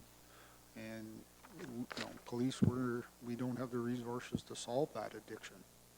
We need to involve everyone. Again, it's understanding the role of the police and then mostly enforcement. Although the act is quite specific, crime prevention comes first and then law enforcement comes second. So that message is not lost, and you've heard the inspector indicate that ride has been down for a number of reasons, not the least being COVID. But there's a lot of COVID drinking going on at the same time. People have time on their hands and sit at home and imbibe. That's dangerous, that's for sure. And they should get the message that they shouldn't do that, number one. Number two, if they have a problem, seek help. Number three, if you're on the road, hopefully you'll get caught before you kill somebody. Yeah. Mr. Chair, the reason I bring this up is summer will be starting up in the next month or so. So if we have high numbers already, Yep. God help us when June, July, August come around, these numbers hopefully will be lowered. But yeah, I don't know. Thank you. I saw your hand, Mike. Just to wonder if the inspector could bring us up to date on the speed watch signs and how effective they are and where they're kind of located. Have Yes. we got them all in place already? Please, yeah. So the mobile speed watch sign has been deployed. We've had it on the Burford-Delhi town line in Calvin, where we've had complaints. We've had it on Old Highway 24 in Bloomsburg. We've had it on Cockshot Road in Port Dover near Concession 2. And I believe right now it's deployed on Radical Road, just coming out of Port Dover, where we've had complaints. So we are utilizing the mobile speed watch sign. The ones that are pole mounted, pre-COVID, I see that roads went and placed posts and solar panels. And I think once COVID hit, things slowed down there. But my understanding is they're hoping to get them up shortly. Thank you. Hopefully they will get up, prevent some speeders. Yeah. Thank you very much for that question. Anything further from the board on the stats, the OPP report? If not, we have two other items to deal with before we go to question period from the media. And the first one is to give you an update on the initiatives that the board has put forward, and there are 4 of them. The false alarm bylaw and the policy. As again, it came into effect on the 1st of March 2020, and the intent is to reduce the incidence of and the police response to false alarms. And you look at the statistics, and going back to the stated statistics from the industry itself, 95 to 97% of alarms are false, and you can see our numbers are dropping. If I look behind the numbers a little bit, we see that some commercial enterprises are having some difficulty opening and closing, perhaps, or having folks that are unfamiliar with that going in. In March, I believe it was, or March, we had county buildings who were having some problems. That's diminished greatly. I think we're down to 1 incident with a county building. I think we have some success there, and we'll see greater success moving forward. The reduction in police response, of course, has helped us move those valuable police hours to the front line, and we've had a good discussion about that. The Community Policing Committee, we did discuss that in closed session. Certainly, the appointment indications have been made to the clerk. There will be some reference checking and other checking go on to the folks. And hopefully in the June meeting, we can make the formal announcement of the folks that have been appointed to that committee. Enforcement of municipal bylaws, we had a good discussion about that, and the work is ongoing with Ms. Boutis and with Jim Milson, sorry. Again, the initiative there is to move valuable police time to the front line. And the strategic plan for Norfolk Policing, I mentioned that already. It's in draft format, ready to go to the Community Policing Committee for their comments. And when they finish with that, it'll come back to us for final debate and approval. So those are the 4 things that we have underway. Any questions about those at all? Thank you. Then we move to the other item. It's under other business. It's new. We have a motion that's going to come forward, I believe from Councillor Columbus. So you have the floor, sir. Yes, Mr. Chair, I would be pleased to move this motion, and I don't know whether other members of the board or Everyone's received a copy of it. everybody's. Do you want me to read it out, or? Yep, please. Okay. It reads, in recent discussions with our Chief of Police, OPP Detachment Commander Inspector Varga, it has been reaffirmed that Norfolk has a staffing shortage of 9 officer positions, and this is a reoccurring situation. In conversations with the PSB chair of Haldimand County, it was confirmed that they have a serious staffing shortfall and are down to about 60% strength, with Norfolk supplementing with officers to fill shifts. Brant County PSB chair confirms that they too are suffering a staffing shortfall. It has further been stated that the Western Region OPP have about 100 officer vacancies, with many retirements of senior ranks pending. At about $100,000 per officer, that is a salary lapse to the OPP Municipal Policing Bureau of about $10 million. If other regions are similarly short officers, it should be a salary lapse of 25 to 30 million. The true and more important concern to municipalities is the extent of the staffing shortfall and its implications on frontline service and subtle, undefined term, adequate and effective policing. In recognition of the staff shortages, recent initiatives such as false alarm bylaws, 911 response, and municipal bylaw enforcement reductions have attempted to move valuable officer time to the front line of crime prevention and law enforcement. So the motion that's been crafted reads as, whereas it is confirmed and recognized that the OPP is suffering from problems of recruiting and other staffing administrative issues, including pending retirements, and whereas these problems are causing staffing shortages at the detachment level for OPP municipally contracted services, and whereas it can be assumed that the staffing shortfall is predominant across Ontario with the resultant effect of lesser quality of service, that is, fewer officers on the ground, and a significant salary lapse windfall to the OPP Municipal Policing Bureau. And whereas the expected anticipated response is that the undefined and incalculable metric of adequate and effective policing is being upheld. And whereas unfortunately there is no definition of the term adequate and effective in either the existing or pending legislation. And whereas having a significantly reduced complement of officers seems to still qualify as adequate and effective policing. And whereas calls for service have been reduced significantly due to 911 calls and responses to municipal bylaws and false alarms. Therefore, be it resolved that the Board of Directors of the Ontario Association of Police Service Boards, and more specifically the Section 10 OPP board members, convene to discuss these matters and be requested to formally request the OPP Municipal Policing Bureau to provide information to determine the true staffing shortage across all municipal contracts and the resultant service level concerns, including any salary lapse. Request statistics to verify the number of officer time hours diverted away from the 911 calls and responses to the municipal bylaws and false alarms.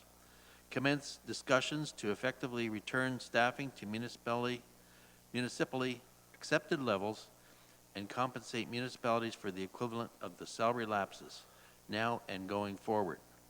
And have an open, transparent, frank discussion with the Ministry of the Solicitor General to find a definite definition of the term adequate and effective policing that is acceptable to and involves the municipal police service boards. That's the motion that was created. Thank you. Is there a seconder for that motion? Thank you.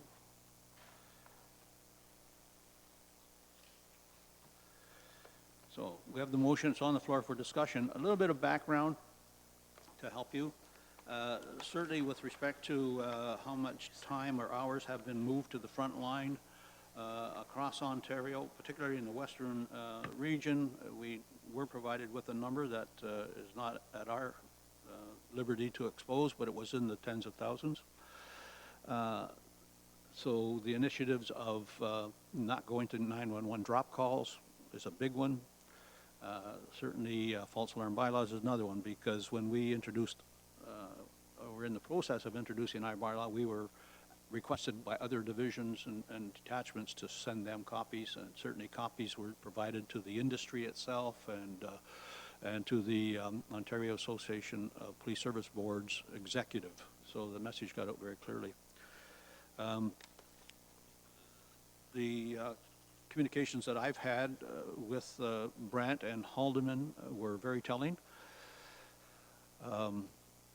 Mr. Jim Maudsley, who historically was the mayor of Thames Centre in Middlesex County, was the warden of Middlesex County, and I've known Jim for a number of years, is the chair of the Police Services Board in Middlesex County for Thames Centre specifically, and he similarly has an issue with that. But most recently, he was elected as the Zone 4 representative to the Board of Directors for the Ontario Association of Police Services Board. So he agrees with this, Brant agrees with this, Haldeman agrees with this, and the intent is to at least have the discussion at the OAPSB level, and then have them decide whether they want to take it forward as indicated here. Again, in a most recent email with Mr. Maudsley, it was suggested that the Roma and AMO organizations could also get involved. Because if we have the issue here in Western region, you can be assured there's an issue in the Eastern region and the Northern region. Are there any other regions? I don't think. So, again, the intent is to initiate a very frank and open, transparent discussion on the matter and deal with it going forward. Mr. Bernie Corbett, who is a counselor in Haldeman County, also the chair of the Police Services Board there, has indicated to me that he has had this discussion already with the commissioner of the OPP and with the minister, the Solicitor General. I await his further correspondence as to any response he might have gotten. I do know that the commissioner of the OPP strongly supports the initiative on false alarms. And I had a conversation with him when I was in Toronto. So more than anything else, it's an intent to get a discussion going. And our inspector has no role to play in recruiting officers for the OPP. So this is not on his shoulders at all. We know that the Ontario Police College has not been operated at the present time because of the COVID issue. So recruiting is a big problem, always has been. I know that the Niagara region, which is a municipal police force, is looking for 40 officers. The drain on the new candidates and new graduates coming out of the college is tremendous for Toronto, Hamilton, London, Niagara. You name a big city, Brantford has their own police force. They're looking for recruits. So the OPP are in that pecking order somewhere. And we need to have a discussion about what the solution is. How do we get back to our numbers to have adequate and effective policing that we can identify. Right? So discussion further from the table, members. George? So, Mr. Chair, so my question then is, our police commissioner in Aurelia is well aware that Norfolk has 9 officers, basically, or 9 positions opened? He's well aware of that? I'm not sure if the commissioner himself is aware that we have 9 vacancies, but I know that the chief superintendent of West Region is aware that we have 9 vacancies. Oh, yeah, and I failed to mention that Mr. John Kane from Western Region, Inspector John Kane, Superintendent now, is aware of this as well. Yep. So then, my understanding, and correct me if I'm wrong, but the hirings and the placements are usually put forth by the commissioner of the OPP out of Aurelia to the western, to the northern, and to the eastern part, correct? I'll go to the expert. Correct. So when a recruit class is hired, Aurelia canvasses all the regions in the province, and the region put forth what their vacancies are, where they are, and then central recruiting in Aurelia, based on whatever factors they use, will place those recruits where they deem to be required. Yep. Thank you, Mr. Chair. To the chief, thank you. So my question is, this document, will it be going from our provincial counterpart to the commissioner, then to the Solicitor General? Is this basically what's going to happen with this motion, Mr. Chair? What we're asking through this motion is to have the Ontario Association of Police Service Boards take up the conversation and let them decide where they want to go with it. But we're informing them that there is an issue, and it's not simply a local issue, it's a broader issue. What frightens me, I guess, is the pending retirements of all the senior officers. Like, the baby boom is washing through, and it will continue to wash through for a number of years coming forward. So if you take the practice of recruitment, training, and advancement up through the ranks,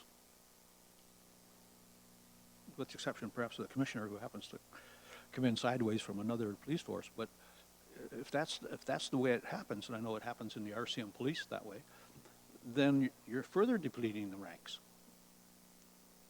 And the feeding channel is stuck.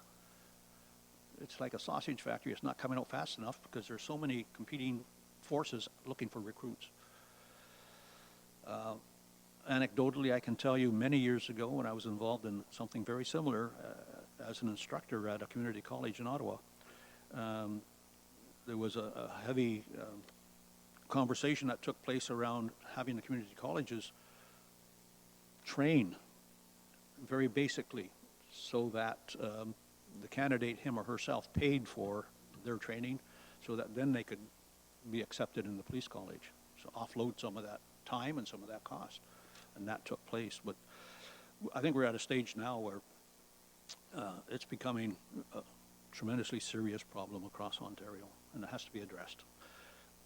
For us to communicate directly with the commissioner or anything else, I mean, we could do that. If I'm directed to do that, I'll do that.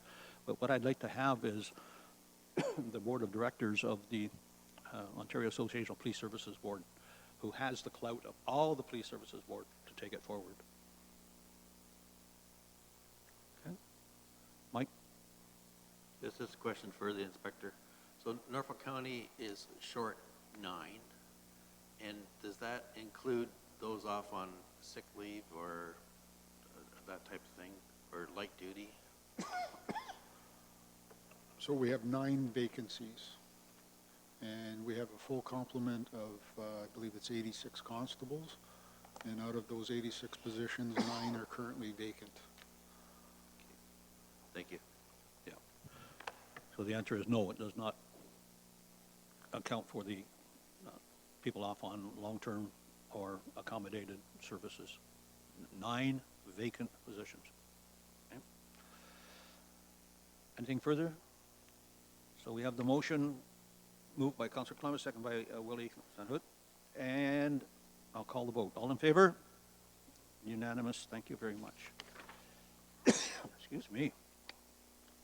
Anything further from the board members?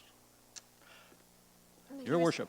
I just have a letter, Mr. Chair, from the Community and Children's Safety Village. I just received it, actually, so I haven't provided it to you, but basically the Board of Directors for the Community and Children's Safety Village has been unable to secure the funds needed to build a safety village for the residents of Haldeman and Norfolk.